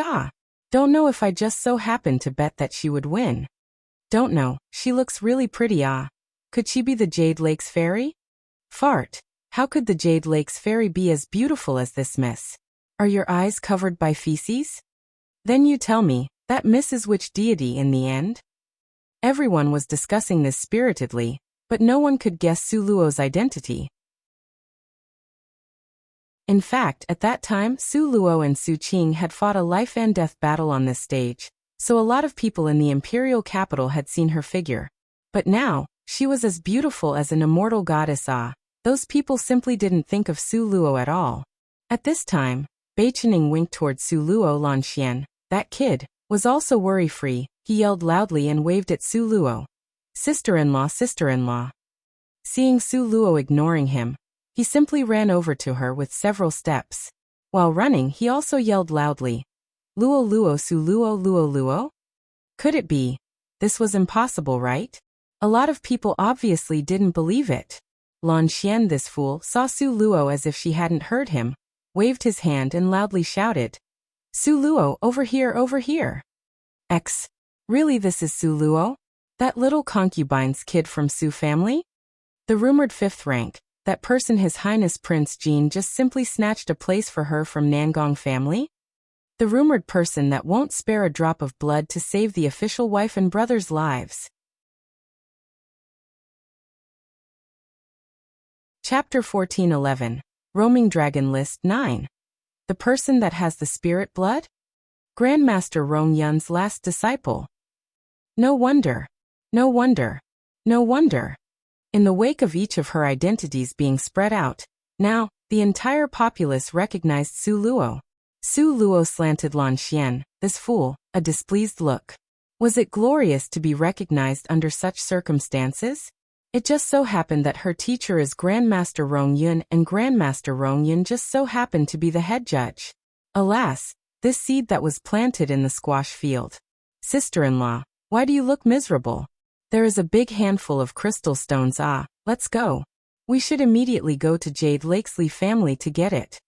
Lan Xian, this impatient child, couldn't even wait for one moment more as he busily urged Su Luo. Su Luo repeatedly smiled bitterly in her heart, but her face remained motionless like the mountain, calm and unperturbed. Yes, we ought to go and take back the money we won. Su Luo confidently handed the sign over to the host. Then, she patted her hand and, under the attention of the 100,000 people present, she calmly walked off the stage. She walked towards the booth the Jade Lakesley family had set up for betting. She really has the nerve. That's right. Clearly she cheated. Who cheated? How did they cheat? This is called luck, okay? Don't you guys understand? If there were people that slandered, naturally, some people would come to fight for justice. This was merely good luck. Some people muttered, not accepting it. What's wrong with having good luck? Didn't you hear what the host said? Luck is also a part of strength. Then, how was it that out of 200 people, she just so happened to draw number 36? Before the start of the competition, who knew whether number 36 would come or not? There were two groups under the stage. One group supported Su Luo, the other group would attack Su Luo from various angles. But Su Luo completely ignored all this. She only unhurriedly stopped before Jade Lakesley family's booth, and took out the receipt that Bei Chening brought on her behalf. 100 pieces of green-colored crystal stones. Su Luo's lips perked up into a ghost of a smile. 100 green-colored crystal stones weren't that much, but it was enough to cause Li Yaoyao heartache. Watching the booth was a youth no more than 18 years old.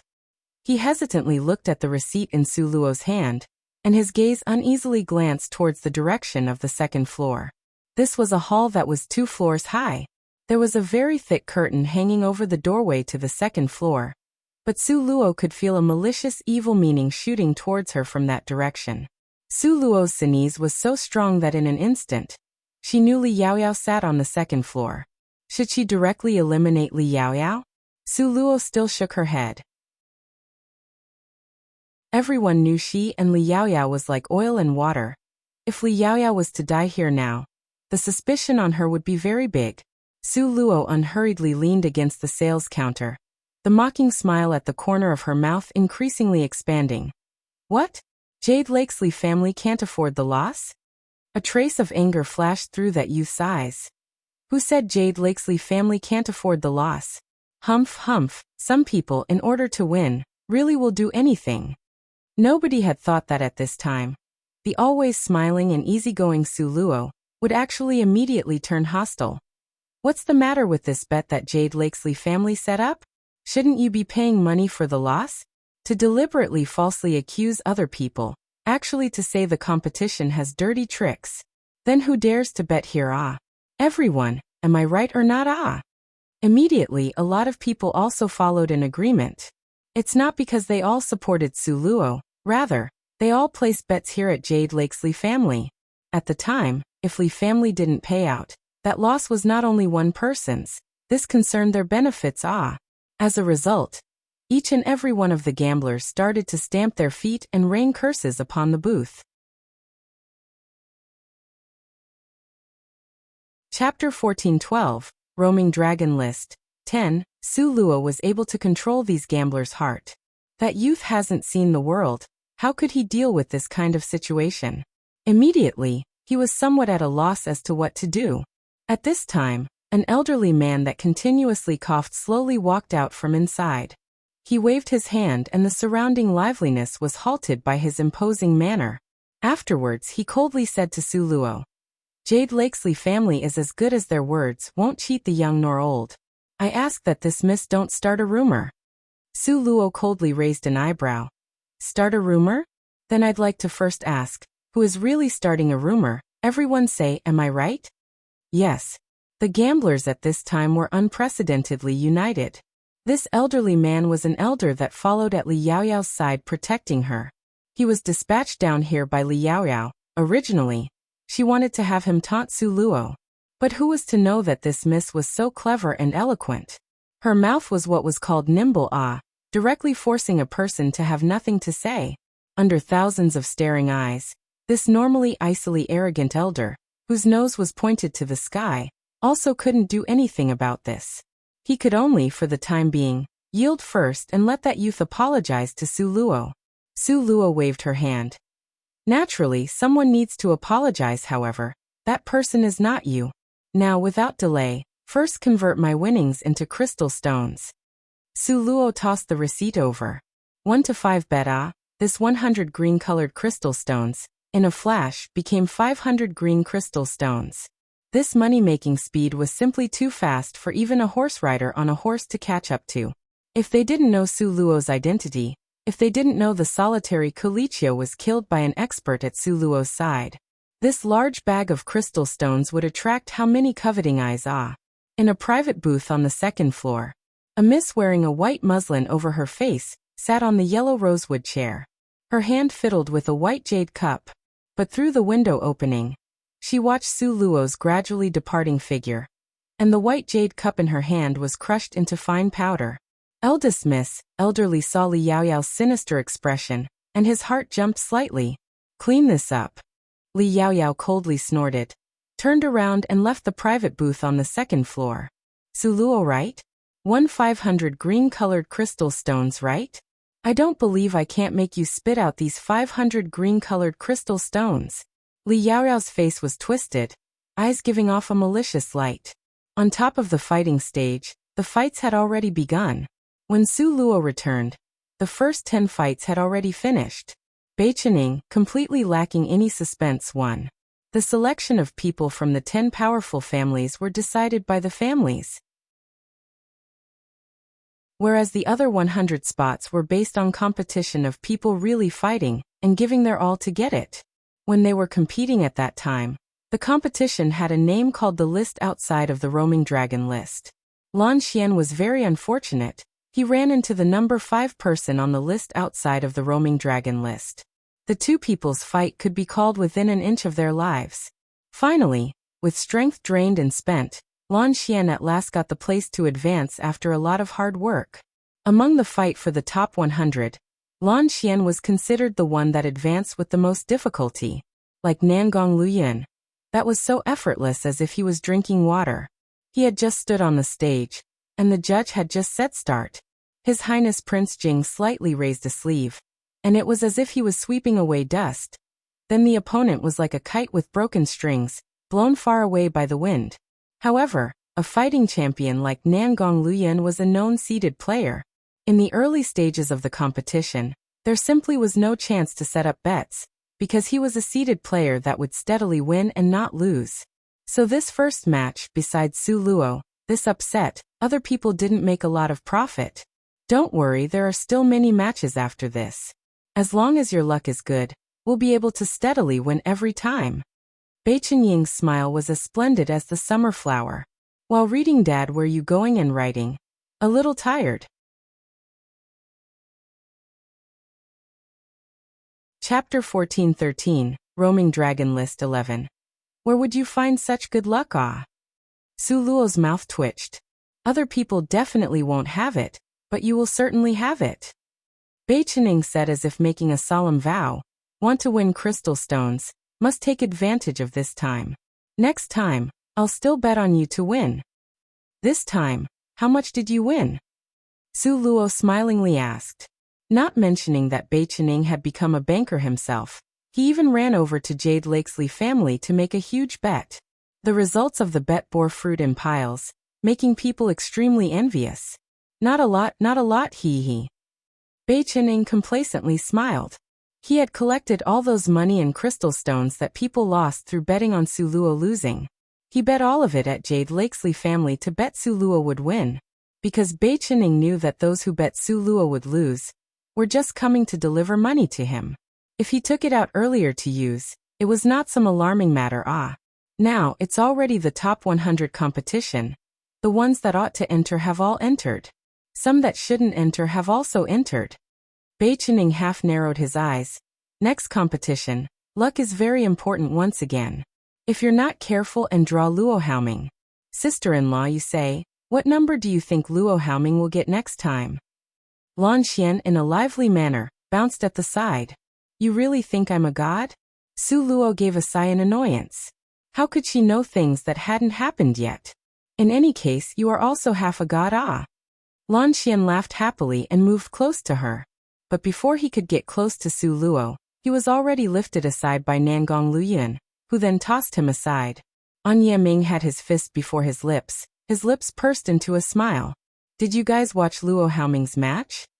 At that time, Su Luo had ran over to ask for her betting debts, so she simply didn't see it. Watched it is still useless. Lan Xian spread open his hands. This kind of early-stage competition, Luo Haoming is like second brother. He didn't even use a single move before the opponent was sent flying far away. It's only in the competition for the top 10, before you can slightly scout out his base. An Yiming's phoenix eyes flashed slightly, however Luo won't enter the top 10 experts, so this mission won't land on your shoulders. Their meaning was to help Nangong scout out Luo Haoming's hidden trump cards. But Su Luo helplessly hanged her head down. An Yiming's gaze was insightful. Calculations were accurate. He said Su Luo won't enter the top 10 strongest. Wasn't because he was speaking without thinking. Alas, second place. How remote of a target. Even if Su Luo's space could slow down time by 10 times, that was also of no use. Lan Xian curiously looked at Su Luo with her head drooping down. What are you so broken-hearted over? Your strength simply won't reach the top 10. Able to enter the top 20 experts will depend on whether you bring out your power well or not. It seems to Lan Xian, not to mention top 10, Su Luo wouldn't be able to enter even the top 20 experts. Request not to struck more psychological blows. Su Luo buried her head in Nangong Luyuan's shoulder. She rubbed here and there in his embrace. The exam master gave was excessively too difficult, right? Look at what these two were saying. Even top 20 was only barely up to the task, and still depended on how she brought out her power. Maybe our Luo's luck will be awesome. The whole way, she would end up facing nobody, advancing triumphantly until she sat at second place. At that time, where will the two of your faces be? It would be hit until the pitter-patter sounds echo. Bei Qining, this clown, always liked to liven up the mood. These words of his, you could tell by hearing it that he was talking nonsense. Ziyan saw Su Luo suffering heartache, then gave them a glare. Who said Luo won't enter the top 20 or the top 10? I'll bet she'll sit on the number 1 seat. Ziyan, you are crazy. Suddenly, everyone laughed until they rolled into a circle. Nobody took Ziyan's words seriously, even Ziyan thought the same. Time passed very quickly. In a flash, 10 days passed. This day came, in an instant. It was the competition of 100 to enter the top 50.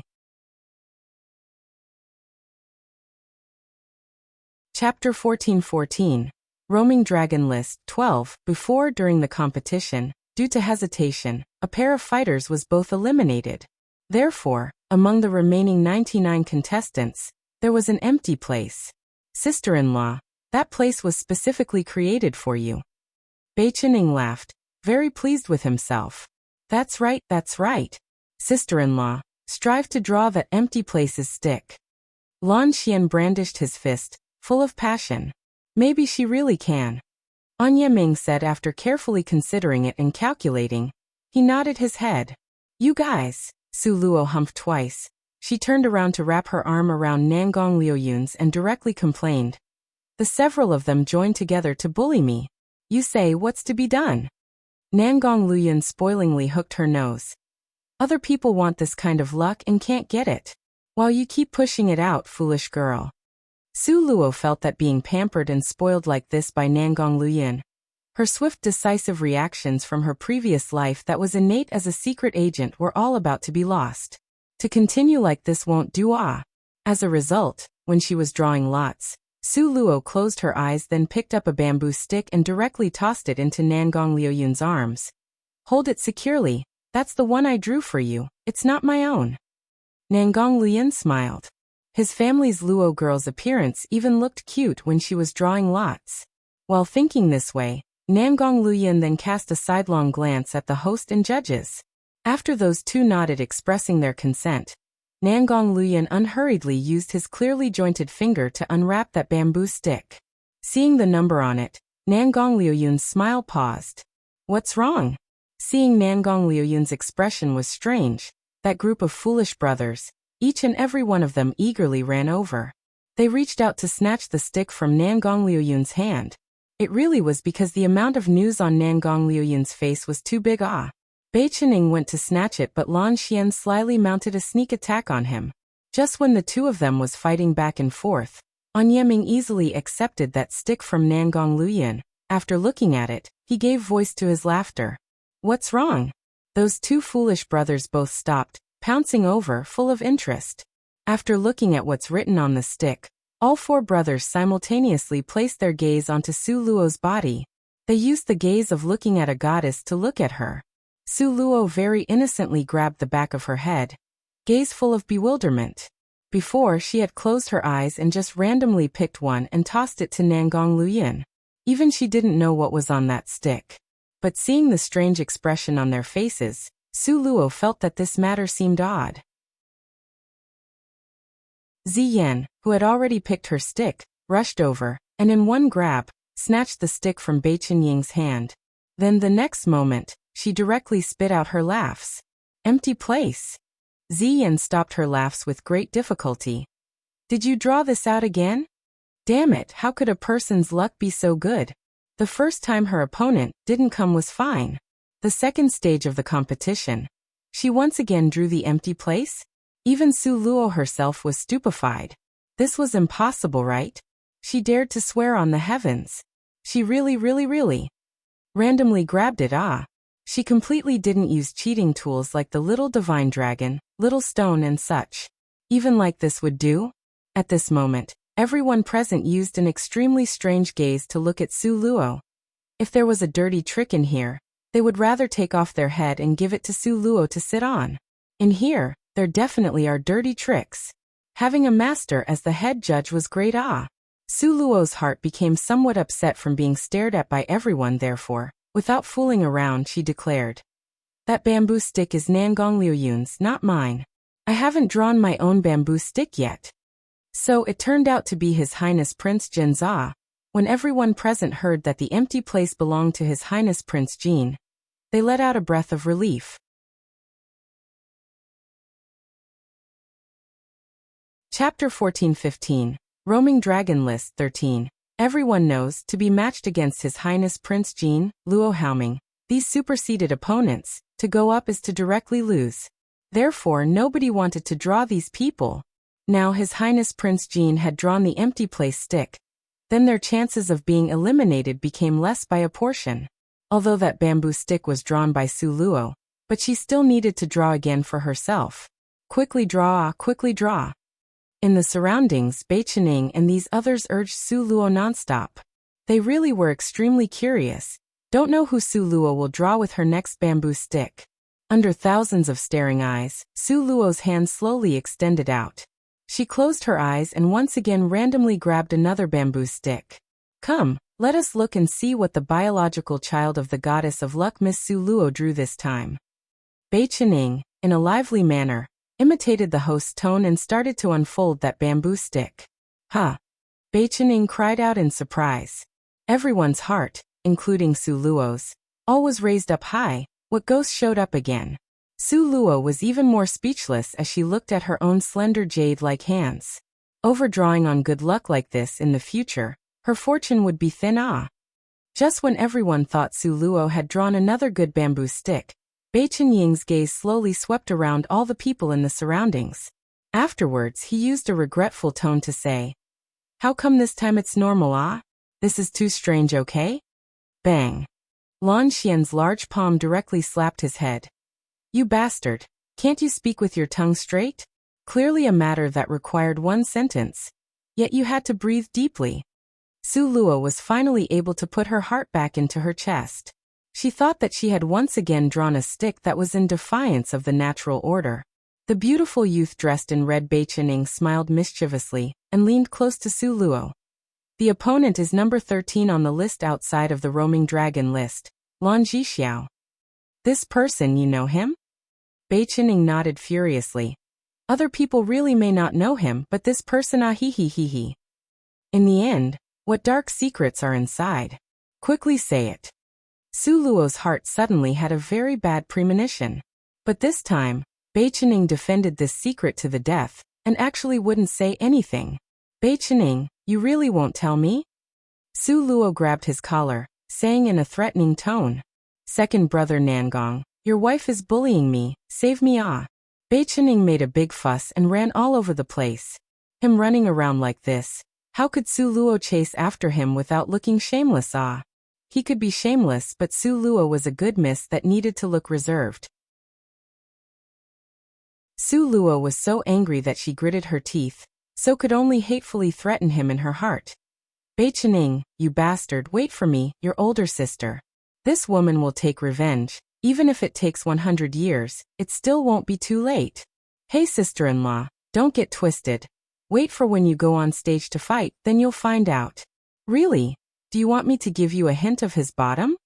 Bei Chenying had an ingratiating appearance. "Don't need it." Su Luo rolled her eyes at him. "Then okay, wait until the next fight. You cough, in short, take care of yourself." Finished speaking these words, Bei Chenying was afraid he would be grabbed back and threatened by Su Luo, and hurriedly ran away. Then, he obediently stood in front of his number in line. The person across from Bei Chenying coldly humphed, softly mumbling to himself. This was a competition. Never seen someone being so absurd. "Absurd, your younger sister." Young Master Bei Chen directly roared back. Su Luo could curse him and control him, but it was only her and no one else. Other people dared to say half a sentence about him, then they didn't want their head.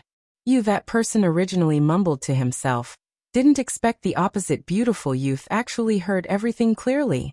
Now being so rudely rebuked by Bei Chenying, his face became red from being stifled. Chapter 14-16, Roaming Dragon List 14. "You bastard said who is absurd? You just wait on the battle stage. This young master will make you absurd beyond belief." Bei Chenying lifted up his sleeves, having an attitude of about to go all out in a battle. "Fool." Su Luo, who stood silently not far away, turned her face away. She really wanted to pretend not to know Bei Chenying, this guy. After the drawings were completed, the group of people came down from the stage. This time, the top 50 competition would begin. There was a round every hour, every round. There were 5 matches occurring at the same time. Therefore, the competition would be completed in one day. This time, Su Luo had already bet 600 green-colored crystal stones on herself, naturally to win ah. She made the bet before she even drew the lots. After drawing the lots were completed, bets wouldn't be accepted. This time, Su Luo's number was 20, so before she had a chance to watch many of the matches, it was her turn. Unhurriedly walking onto the fighting stage, Su Luo's whole body was on guard and entered the stage of getting ready to battle. This time, she decided not to summon her spirit pets and wouldn't borrow from any other external force, just basing on her body's current strength to have a proper one-on-one battle with the opponent. At this time, Su Luo's opponent also stood on the stage. This was a youth around 15 to 16 years old. He was dressed in purple from head to toe. He had delicate and pretty features like a porcelain doll, but that figure was simply a tragic sight. The clothes on his body were wrinkled just like dried tofu. It hung wretchedly on his body. This was fine, but what was most hateful was that his whole face looked sleepy with drowsy eyes, as if he still hadn't woken up. Su Luo's brows wrinkled, however in secret, she persuaded herself. You can't judge a person by appearance, just as you can't measure the sea with a pint pot. The more powerful the expert, the more enigmatic their actions would be. Just when Su Luo imagined that the opponent was a strong expert, this youth smiled toward Su Luo. Can we start? Su Luo's brows wrinkled. This young master looked very lazy, didn't have a bit of the air of an expert. And then start. He loosely took the horse stance. Su Luo assumed a fighting posture. As a result, the two people started to stand in opposition, encircling each other, walking here and there, but nobody made the first move.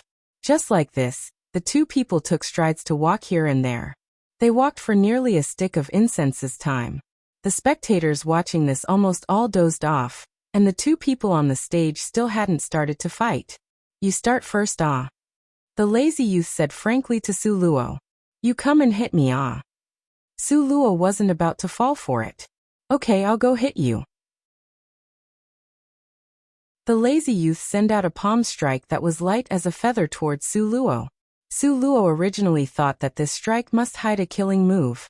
Because after all, this stage was not a place to play house, ah. This was the top 100 experts from the younger generation on the mainland, okay? As a result, Su Luo was full of expectation of having a real battle with this youth. But she was wrong, she was simply extremely wrong. This palm strike by the youth was really a simple palm strike, the kind that had nothing in it.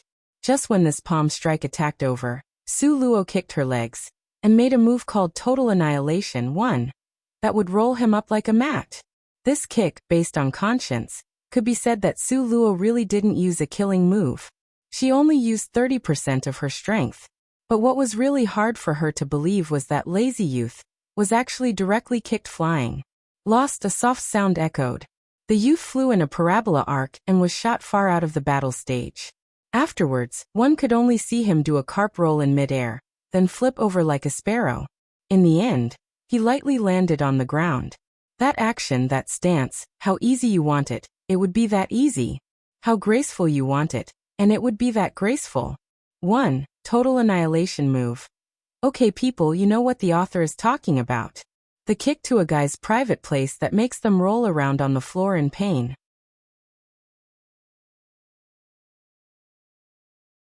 Chapter 14-17, Roaming Dragon List 15. The youth stood on level ground, and cupped his hands towards Su Luo who was on the stage. With an earnest and serious expression on his face he said, Mrs. Name is famous and has a well-known reputation. Today's meeting, as expected, you're outstanding. This humble person extremely admires you. The loss today, this humble person accepts wholeheartedly. Su Luo, who was still on the stage, was stupefied. Accept wholeheartedly your sister, ah. Just based on that agile move of yours just now when you landed. You bastard was simply throwing this game, ah. Such an obvious move. Don't tell me you think that the spectators are blind, ah? In Su Luo's heart, there were 10,000 horses wildly rushing on muddy grass plains. She was itching to rush down to grab this youth back up to the stage to compete again. Just when Su Luo's face was getting worse, this youth cupped his hands towards Su Luo and said in a deadly earnest manner, Mrs. Wen is fair and above board, as it should be by rights that fame would follow merit. This place is one you miss deserves. Oh, by the way, please say hello to revered master on my behalf. Finished speaking these words, the youth then carefreely drifted far away. Hey, I order you to come back. Su Luo was so angry she almost stamped her feet. Does this person have enmity with her, with deep animosity and great hatred? She didn't exterminate his entire clan in her previous life, right? For him to frame her like this? Him hiding his strength and deliberately letting her kick him off the stage was fine. In the end, he actually directly said a sentence. Please say hello to revered master on my behalf. Was this something that could be casually asked? This clearly was. Clearly was just trying to hide it by making it more conspicuous, ah. Sure enough, as Su Luo anticipated, after the youth carefreely drifted far away, the people below completely erupted. Dirty tricks. There are definitely dirty tricks. Ticket refund. I insist on a ticket refund. This Su Luo is too hateful, right? She actually bribed the other person to deliberately lose to her? I saw it, doesn't seem like that. It ought to be that she deliberately threatened the other person with her master's name. If it was like that, then who would dare to compete with her? Whoever drew her from the lots should then just directly admit defeat. In the first round, she depended on the other side not show up and missing the competition. So she directly advanced to the top 100. Just now, don't know what happened when she drew the lots, almost drew the empty place lot. I can let that pass. But the current competition, the opponent simply didn't dare to display his strength and fight with her. Just now the back view of the youth departing seemed to have changed greatly. That's right, I'll definitely knock down any dirty tricks, determined to overthrow Su Luo.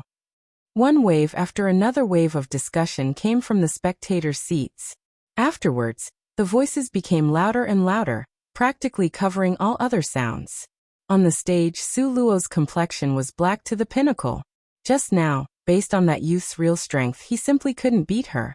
If she had anticipated earlier that it would turn out like this, she would definitely have forced out the opponent's real strength. So it wouldn't be like this now. Hateful. Suddenly, a bright light flashed through Su Luo's mind. She recalled Bai Qinying's strange smile when she had just drawn this lot. There was a problem. There definitely was a problem. Maybe Bai Qinying knew something. As a result, Su Luo simply didn't have the time to pay attention to the eruptions in the audience, and directly ran to go find Bai Qinying. But Bai Qinying's competition was earlier than Su Luo's, so at this moment, he had already vanished long ago. Su Luo could also be considered to know a lot about Bai Qinying. Without saying anything further, she directly ran to the place where Bai Qinying had set up his gambling joint. Bang! A heavy sound rang out, and Su Luo kicked a massive black hole into the firm door. At this moment, Bai Qinying was radiant with joy, holding huge piles after huge piles of crystal stones he had just won while counting them. Seeing Su Luo come in, he happily beckoned. Come over, quickly come over here and count the money with me. Su Luo's complexion was as black as the bottom of a pot. Just when she was about to flare up, she discovered directly facing Bai Qinying, a youth was sitting with his back to her. Although she had only seen that youth once, even if he was to turn into dust, she, Su Luo, would recognize him.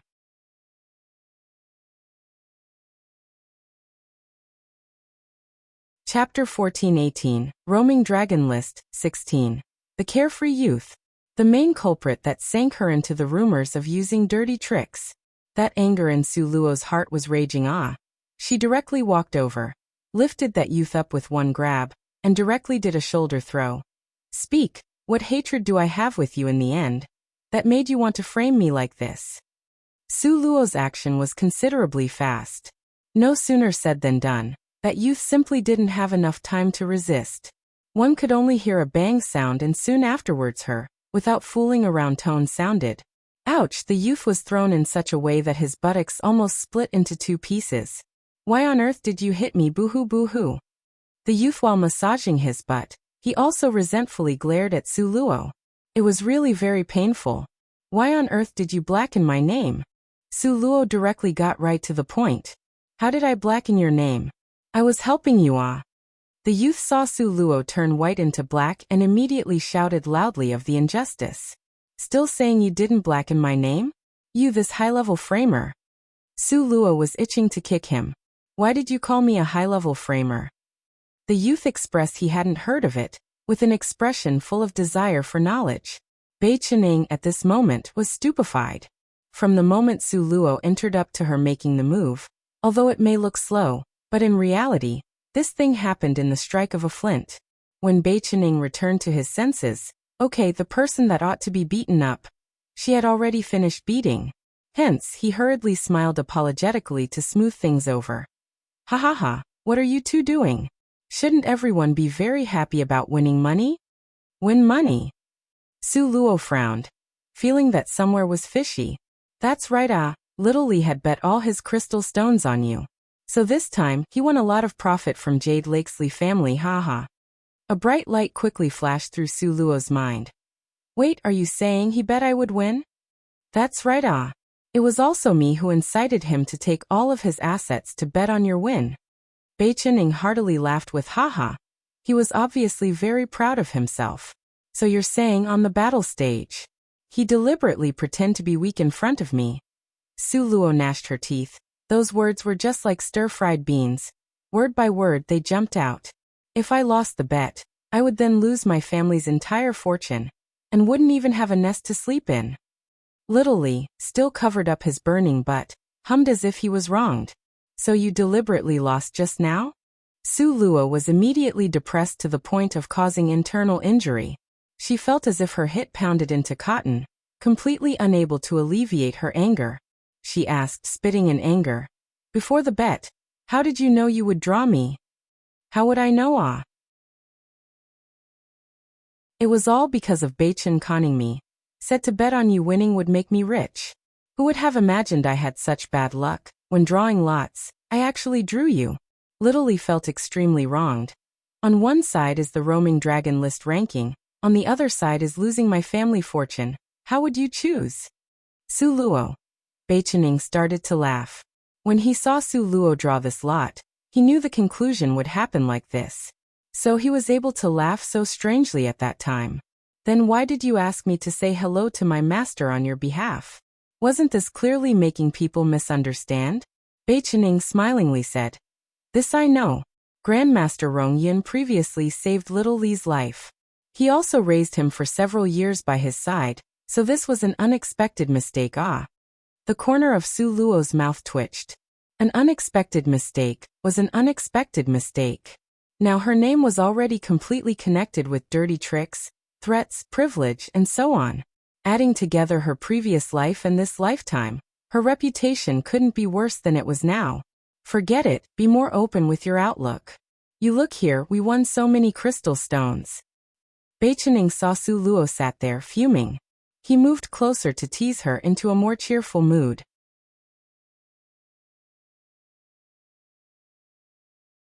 Chapter 14:19, Roaming Dragon List 17.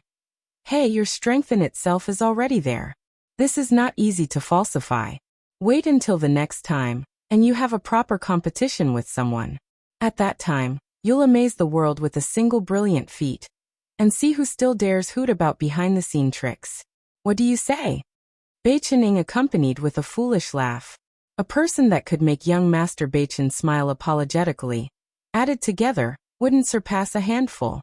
Good, the next round I must compete properly. Su Luo made a fist.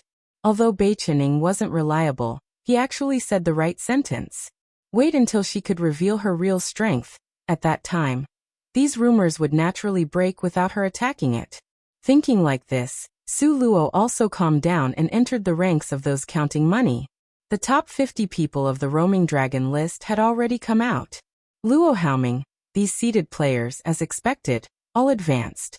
On Su Luo's side, Nangong Luyan, his 4 brothers, in addition to Ziyan, also all advanced. Fortunately, my luck wasn't the worst. If I drew the death lot, then I certainly would really die. Lan Xian patted his little chest, with some lingering fear. The death lot Lan Xian was talking about pointed to the opponent being Nangong Luyan or Luo Haoming. At the moment, these two people's reputations were extremely high. However, don't know how, the matter of Nangong Luyan's body having suffered a serious injury was secretly transmitted outwards. Moreover, this matter got hotter and hotter, practically everyone knew. So on the matter of momentum, Nangong Luyan was lower by a token than Luo Haoming. Speaking of luck, everyone's gazes uniformly shot towards Su Luo. Why are you guys looking at me like this? Su Luo was being stared at until the bottom of her heart got the creeps. Alas, luck, ah luck? Lan Xian repeatedly sighed. Sister-in-law, how about the next time, when we draw the lots, you draw for me? The corner of Su Luo's mouth twitched. Only after a long time did she say, go play on the side. Finished speaking, she fiercely glared at Beichening. Beichening recalled Little Lee's matter from before and laughed, hee. Finally, the more he laughed, the louder he became. He fell just short of rolling about on the ground.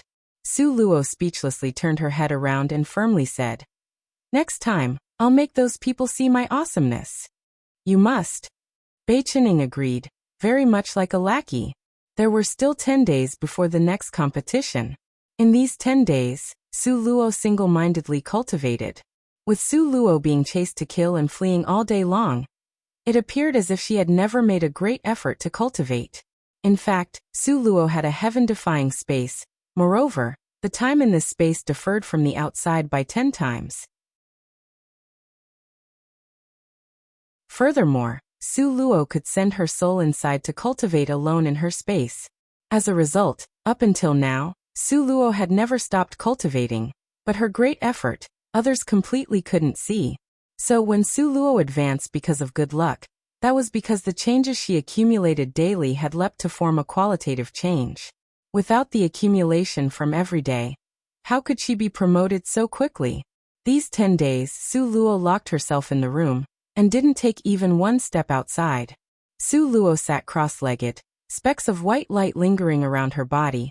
These bright lights were all transformed using spirit force. Su Luo, with her eyes closed, could clearly see the circumstances in her own sea of knowledge. Following her promotion in cultivation, Su Luo's nothingness of space wasn't like before, where she could only cover one person. Now, it was 5 square meters in size. Inside this 5 square meters of nothingness of space, Su Luo was God. Within the same rank, if they were trapped in this nothingness of space, Su Luo could take action at will.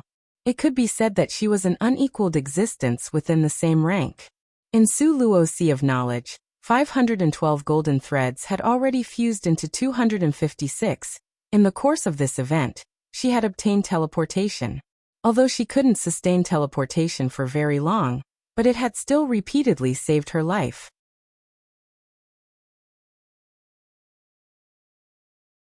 Chapter 1420, Roaming Dragon List 18. Don't know what changes would occur when 256 gold threads fused into 128. Su Luo was full of anticipation as she thought of this. But now she didn't have time, because the competition for 50 to advance into top 25 was today. Just like the times before, this was still carried out through drawing lots. But considering all kinds of comments from before, this time, after the assistant judges had a discussion, they unanimously decided that they didn't need Su Luo to personally draw lots. Wait until after everyone had finished drawing. The last remaining lot would be given to Su Luo. If it was like this, there wouldn't be any dirty tricks, right? No one could control this to use dirty tricks, okay? After all, there were 50 people. After the host announced it, the spectators under the stage all felt it was fair, only then did their comments went down. Because Su Luo had won twice, and also because of all kinds of talks about dirty tricks, this time, a lot of people had bet on Su Luo's win. In the end, it forcibly reduced Su Luo's compensation rate to 1 for 0. 1. If one was to bet 500 grams of silver, in the end, one only earned 50 grams of silver. If she lost, then all the bets would be lost. If it was like that, a lot of people thought of Su Luo's 5th rank strength. They secretly muttered, "A thuff, Su Luo's master was the head judge. He couldn't do it so obviously, right?" Therefore, a lot of people once again turned to bet on Su Luo losing. Just in this kind of disorderly atmosphere, Su Luo stood on the stage. Number 7. Bei Qining proudly shook the engraved plate in his hand in front of Su Luo.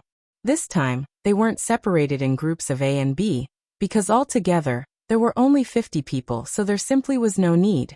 This time's rule was number 1 was matched with number 50, 2 matched to 49, and so on. Bei Qingying's number 7 was matched to number 44. Who was number 44? Su Luo cast a glance at the place opposite of Bei Qining. She didn't recognize that person, but she seemed to have seen him once. Although she didn't know who his opponent was, however, Su Luo knew why he would be so pleased with himself. In order to earn a fortune with his gambling, Bei Qining had directly dispatched the Mercenary Union's intelligence department. He sorted out all the information for the top 50 strong experts. He even gave it to Su Luo to have a look. The important people to pay attention to were all circled with a red pen. That person in front of Bei Qining, at the moment, Su Luo swept by his name after one glance, and it showed he wasn't an important person. So according to Bei Qinying's strength, this fight was naturally a steady win. Lan Xian and their group all had drawn good lots. Su Luo stood there like a statue, boredly watching the lots being drawn one by one. Just when Su Luo was bored to death, a sinister gaze shot towards Su Luo. It immediately woke Su Luo up, giving her a thorny feeling. Su Luo subconsciously looked towards that figure. That was a graceful woman dressed in black from head to toe. Her figure was slim and elegant. However, she wasn't able to see her face, because her entire face was covered by a screened hat. Dark muslin hung down all around the screened hat, mysterious and also somewhat strange. This miss was interesting. The corner of Su Luo's mouth hooked into a shallow smile. If her luck was good, she hoped she would be fighting with her. I hope I will fight with you. When this miss walked by Su Luo's side, she threw out an ice-cold sentence in a threatening manner. Su Luo immediately started to laugh. If possible, she very much wanted it too. This would depend on luck. Su Luo personally looked and saw that the number the miss in dark clothes with the screened hat held was number 13. If Su Luo wanted to battle with her, she needed to get number 38. 1338. These two were both unlucky numbers. Su Luo curled her mouth. In any case, she was unable to decide. She could let heavens arrange things.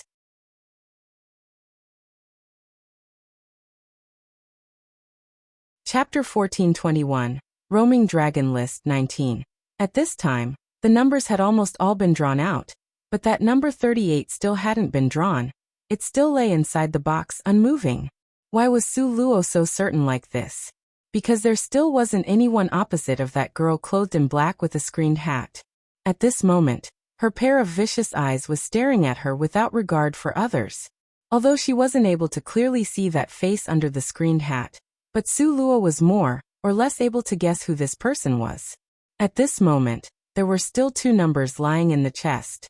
That hefty man walked up, cast a glance at Su Luo and then extended his hand into the chest. Su Luo's eyes half narrowed. She wished this person could leave the number 38 for her. Although the number didn't sound good, but if she could personally dispose of that person, she wouldn't care if the number didn't sound good. When that hefty big man took out the number and handed it over to the host loudly announced, "Number 38.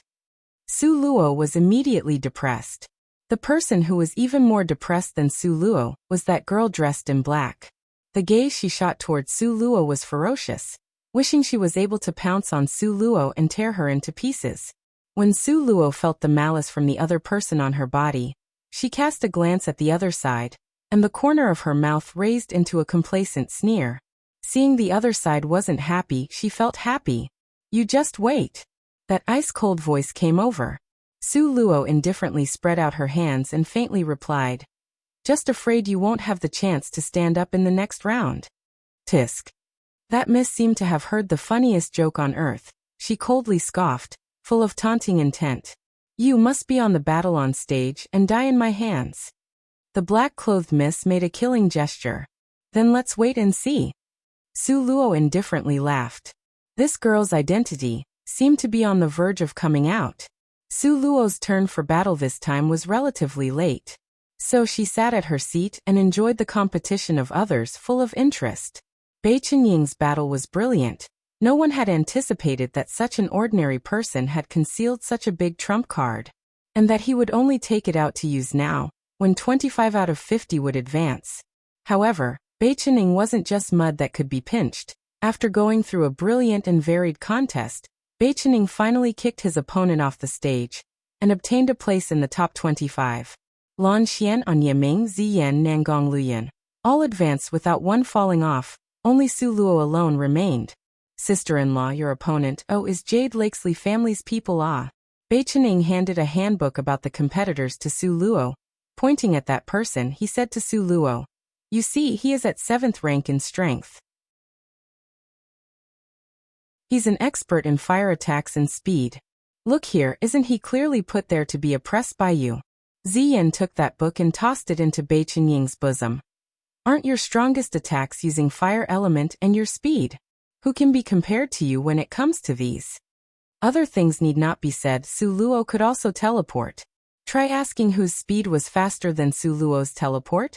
So that competitor from Jade Lakesley family was only fated to be oppressed by Su Luo. "Okay, this time watch me." Su Luo stood up, smoothed out the crease on her skirt, and unhurriedly walked onto the stage. Li Maohai, the Jade Lakesley family's younger generation from a side lineage. He was about 30 years old, with a square face and a robust silhouette. He gave off a trace of being an iron-blooded man.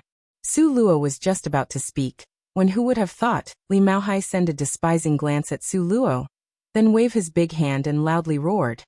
I forfeit. A mouthful of old blood immediately blocked Su Luo's throat. Forfeit. Just when she was about to properly fight, the other side actually once again gave her a forfeit. Were even the damned heavens toying with her?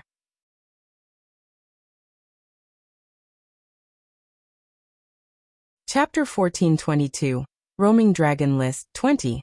Wasn't this the fighting stage? This was already the third round. She hadn't had a change to even make a move. Forfeit, forfeit your younger sister ah. Su Luo's heart was furious ah. She was trembling from head to toe in rage. In the wake of Li Maohai, this forfeit, immediately, the spectators under the stage all boiled up. Forfeit? Why is he forfeiting?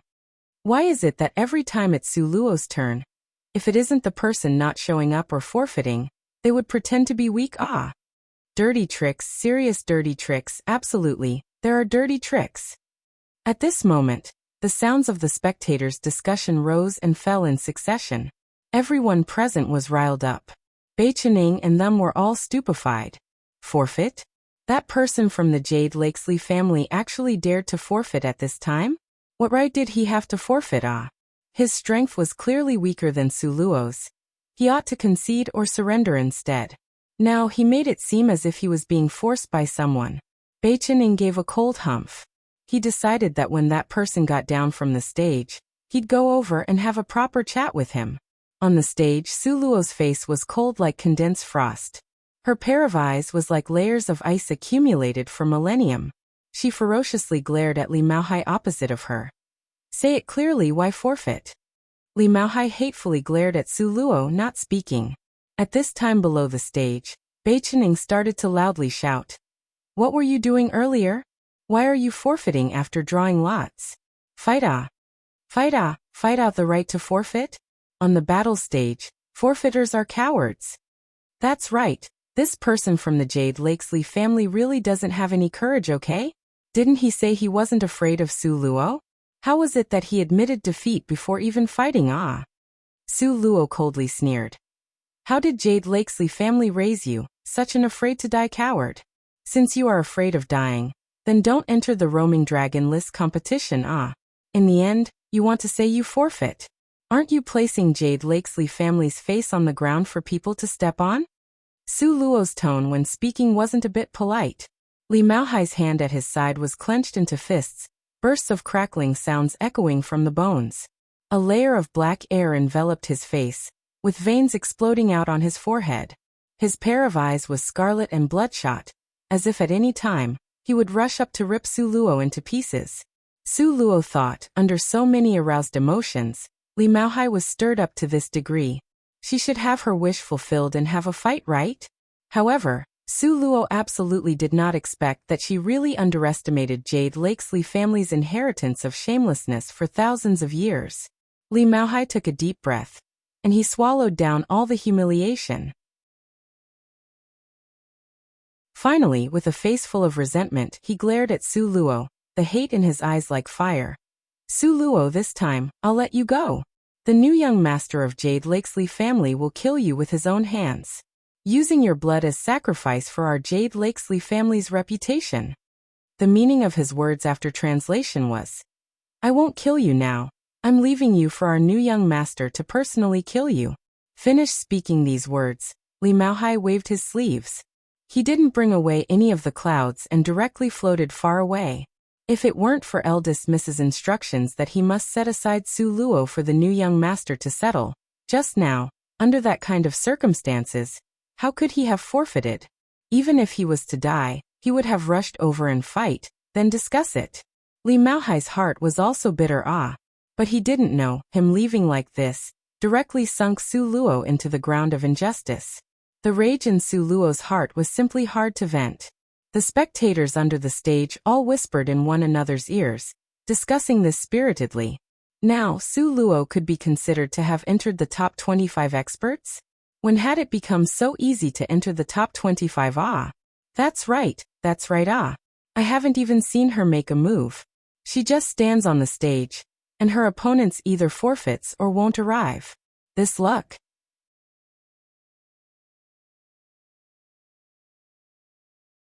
Chapter 1423. Roaming Dragon List, 21. Humph humph, you really believe that this was a matter of luck? Once is luck, second time is luck. Then what about the third time? It's also luck. Are you saying? Why don't you consider her identity? The host country of the competition is her future husband's family. The head judge is her master. With such strong relationships, what's so difficult about secretly manipulating the results? Who would know? Didn't expect that there were so many dirty tricks in the roaming dragon list competitions. Who said there isn't? However, the further you go, the remaining expert strength would be even stronger. From 25 strong experts, aside from Su Luo, the rest of the people, the weakest is still 7th rank. Humph, humph, see how she will win the next battle. Don't you guys forget, out of 25, only 13 will advance. That means there will be an empty spot. Hey, how could I have forgotten about this matter? TSK, looks like Su Luo will advance into the top 13. Below the stage, all the spectators was discussing this spiritedly, saying everything passionately. On the stage, Su Luo's face was black as charcoal, darker than Bao Qingtian's one face. Really angers me to death. Under thousands of staring eyes, Su Luo could actually walk off the stage without changing her expression. But after she returned to the southern mountains, Su Luo immediately exploded. Uffed. Beichening couldn't bear it and laughed. You still dare to laugh? Ziyan lowered her voice and pinched his waist. I can't endure it. Pft. In the end, Beichening couldn't bear it, covered his belly and started howling with laughter. In the wake of Beichening laughing like this, suddenly, the mood of everyone at the scene wanting to laugh was like an ignited flame that rapidly spread. Everyone laughed, one after another, leaning to the east and falling down towards the west. They almost rolled around on the ground. They were all friends that lacked a conscience. In this kind of time, each and every one of them actually was laughing at her. Su Luo, very depressed, buried her head in Nangong Liuyun's chest. If it continues like this, she would be too embarrassed to see people. A smiling expression flashed through Nangong Liuyun's eyes. However, his self-control was very good.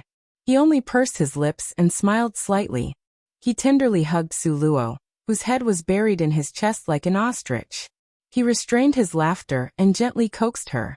At the same time, His Highness Prince Jin's warning gaze swept past. Immediately, everyone present became silent. Beichening and the group all couldn't laugh anymore. All around, there was a kind of strange peace. It's all right, they stopped laughing. Nangong Luyun coaxed Su Luo and patted her head. In the beginning, you deliberately wore the dragon-decorated jade pendant. Wasn't it because you wanted your enemy to think you are weak? Now like this, isn't it even better? It could be said it was like that, but that was her taking the initiative to showing a weakness. This was being forced to accept it. Even though the result was the same, however, the process made it hard for her to accept. Forget it. Didn't a great person once say, whether it's a black cat or white cat, able to catch a rat is a good cat. In other words, no matter the process, able to deceive those people and reach one's goal, is good enough. Su Luo very quickly came around. In fact, she was not unreasonable. She was merely gloomy from being toyed with by that Li Mao Hai. Oh, that's right, that miss dressed in black is somewhat strange. Beichening also took notice of that miss dressed in black's existence. But no matter how his subordinates investigated, they still couldn't find any information on her. The only thing they knew was that this miss wasn't from one of the top 10 families in the world. Rather, she had climbed up step by step from the battles for the list outside of the roaming dragon list. And she was the number 1 on the list outside of the roaming dragon list. The final struggle for the champion for outside of the roaming dragon list wasn't even a bit intense. After Beichening recounted the matter to Su Luo, he then added another sentence, because at that time, that miss dressed in black didn't use all of her strength. Able to control the second place winner firmly without using all her strength, looks like this miss's strength is pretty good. Lan Xian said.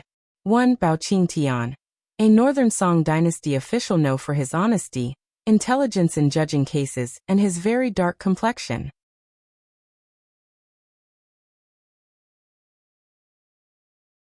Chapter 1424, Roaming Dragon List, 22. Luo Luo, you must be careful. She is full of hostility towards you. Ziyin repeatedly exhorted. I know. Su Luo unconcernedly smiled.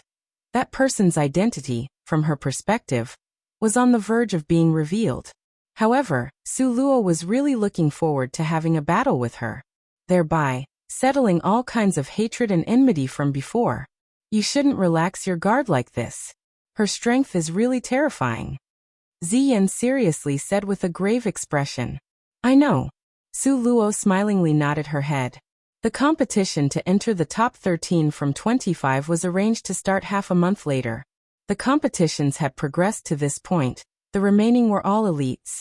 If they were placed in a small region, they were all characters that would seize that place by force. Recently, the rumors outside were very unfavorable towards Su Luo. All kinds of rumors raised a tremendous stink. Some protested, some marched. There were even some that ran naked in order to arouse all the parties' attention to the competition's fairness.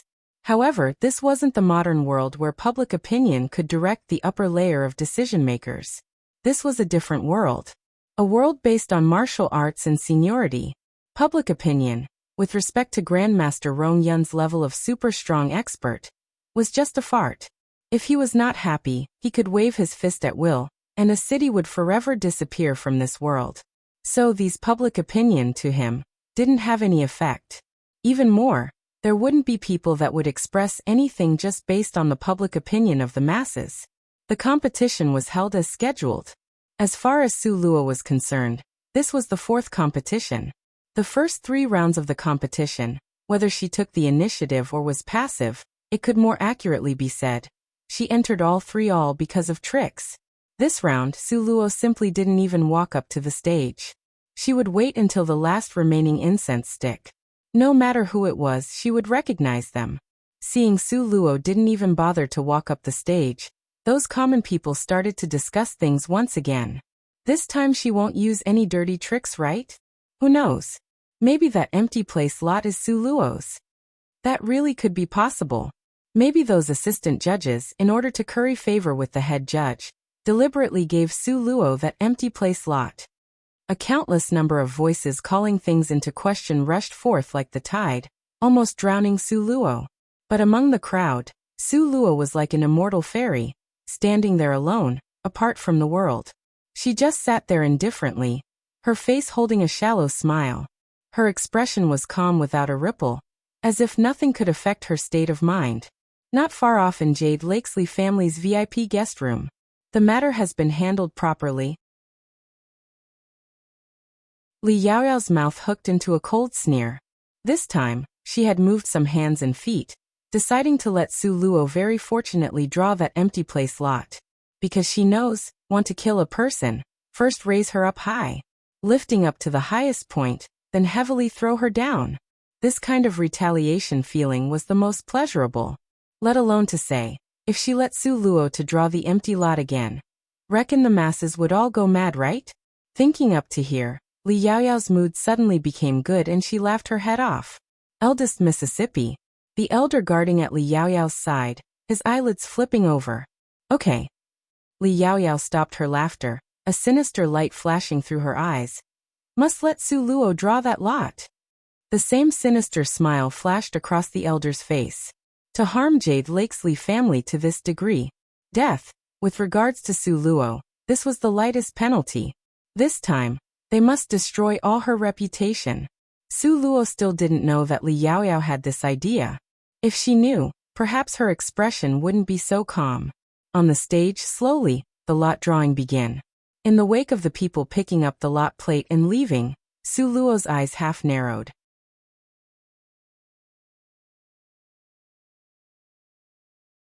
Chapter 1425, Roaming Dragon List, 23.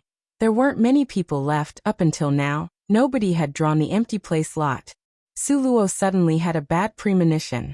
That empty place lot couldn't be left for her again, right?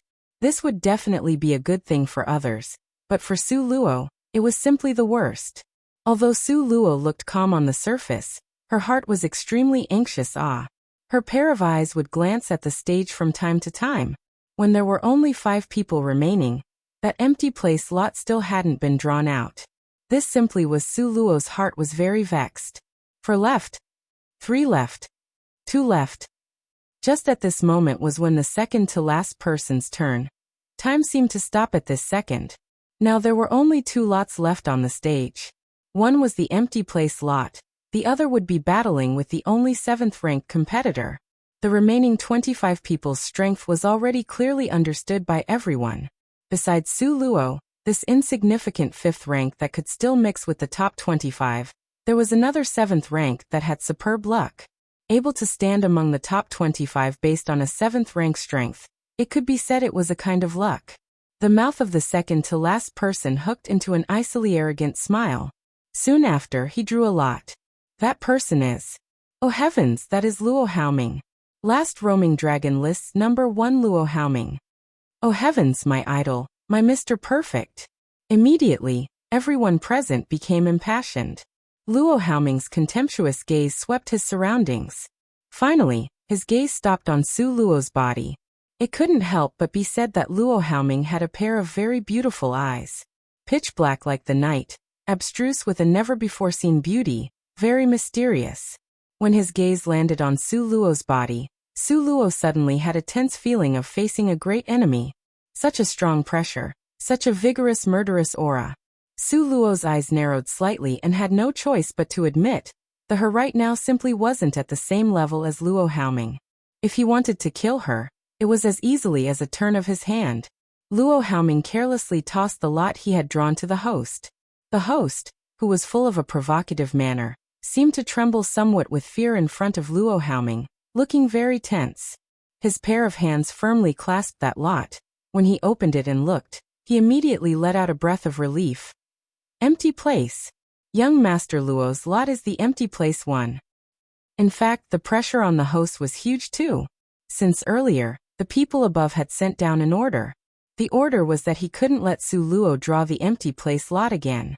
But not long before now, another powerful force threatened him, forcing him to think of ways to let Su Luo draw the empty place lot. And these 2 powers, neither were forces that the host could afford to provoke. Therefore his heart was very much tangled. Now it's good, Luo Haoming had drawn out this empty place lot with tens of thousands of people focused on him. All the problems now had easily been solved.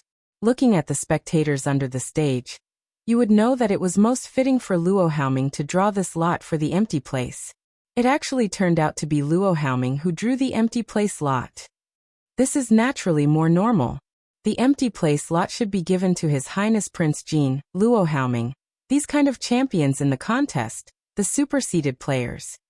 That's right, that's right. This will make people accept it wholeheartedly.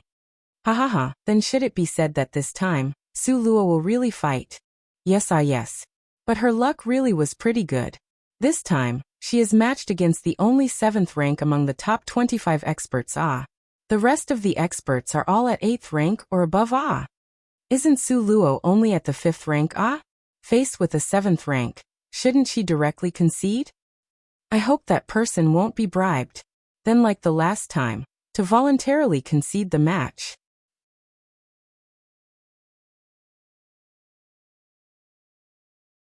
Chapter 1426, Roaming Dragon List, 24.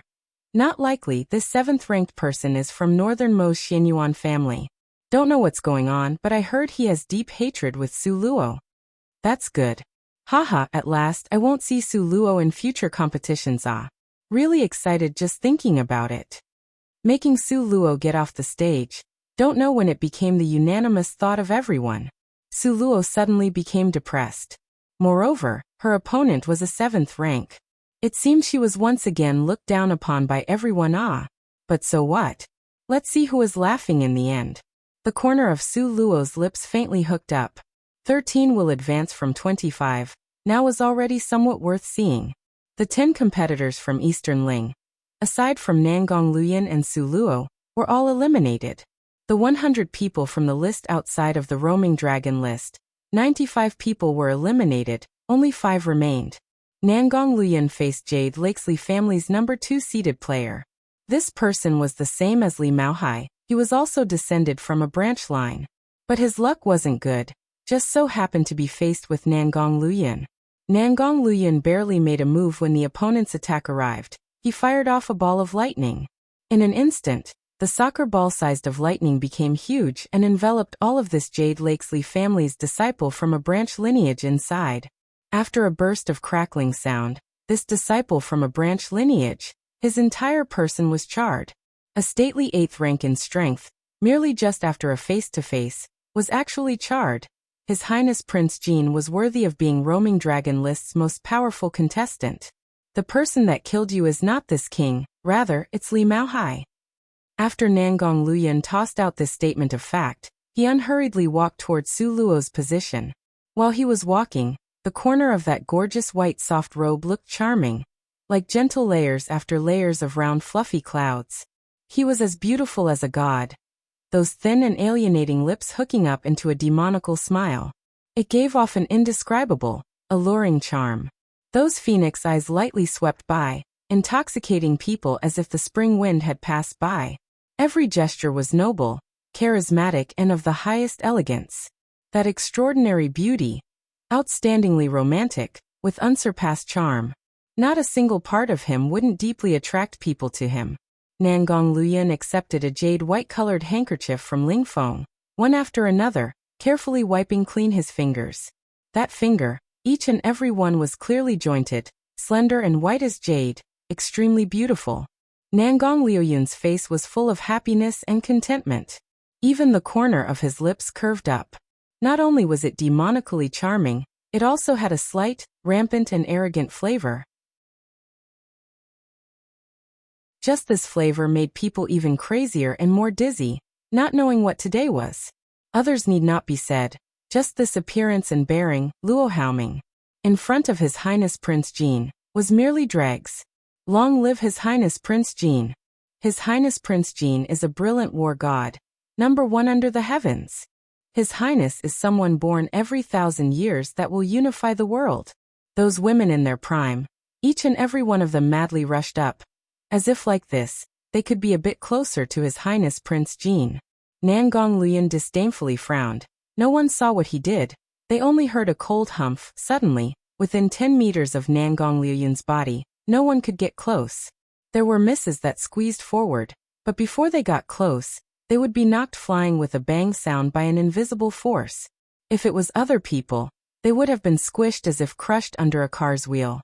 But Nangong Luoyun completely ignored it, his indifferent gaze giving off an insufferably arrogant haughtiness. He gave an indifferent snort. Afterwards, he walked towards Su Luo and sat down by her, as if no one else was around. This place was Eastern Ling's VIP area. Ordinary people could not enter. It seems you are very popular, ah. Su Luo made fun of him. Really? Nangong Luoyun didn't care about it at all. He grabbed Su Luo's hand and had his fingers intertwined with hers. That you're tuning in to the Li Mei's Wuxia Whispers YouTube channel.